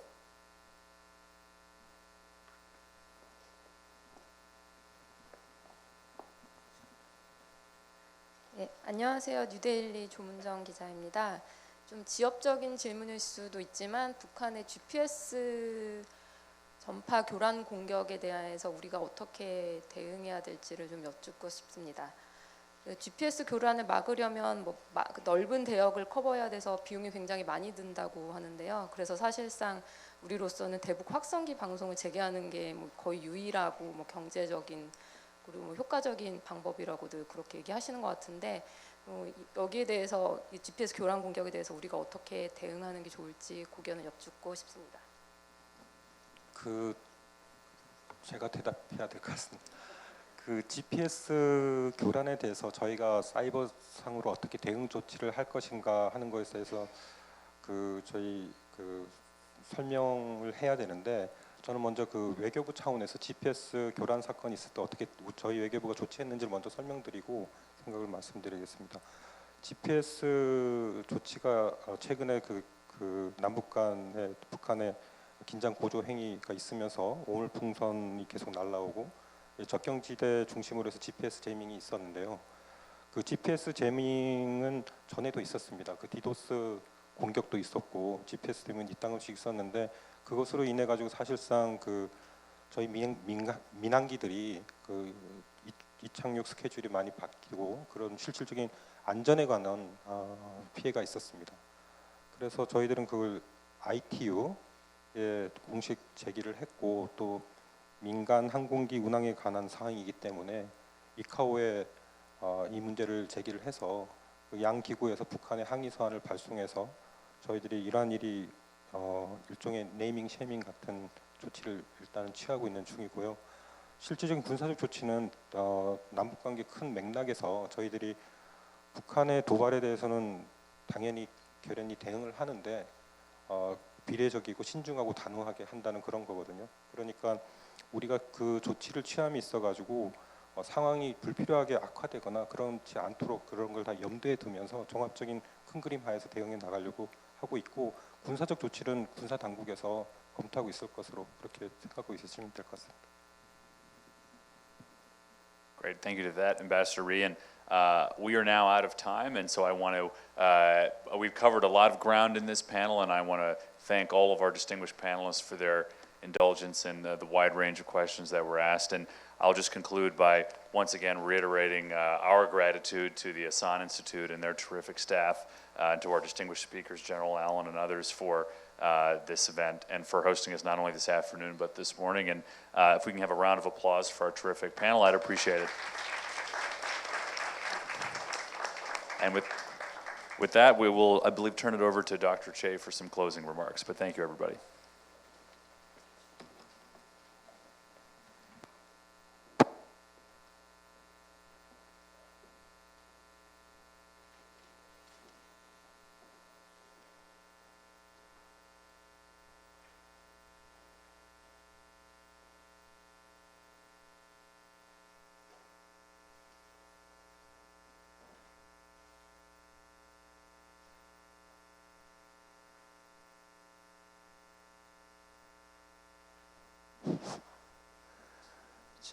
제가 폐회사를 준비했는데요. 이거 다 읽게 되면 한 10분 정도 걸릴 것 같습니다.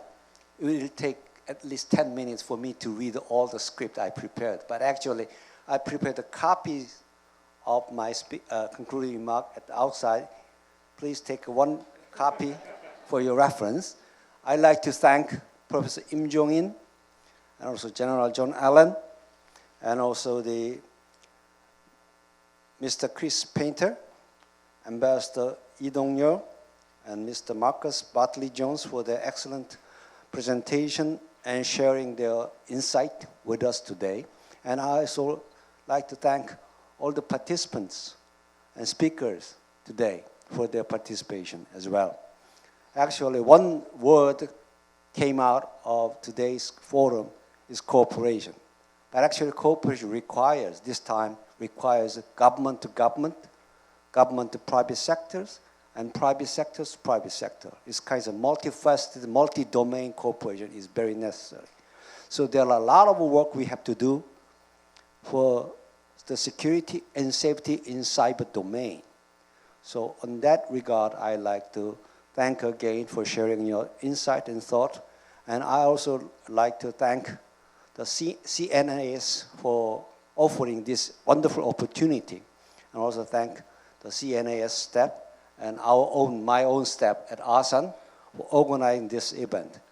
I hope you have a good and productive the rest of the day. Thank you.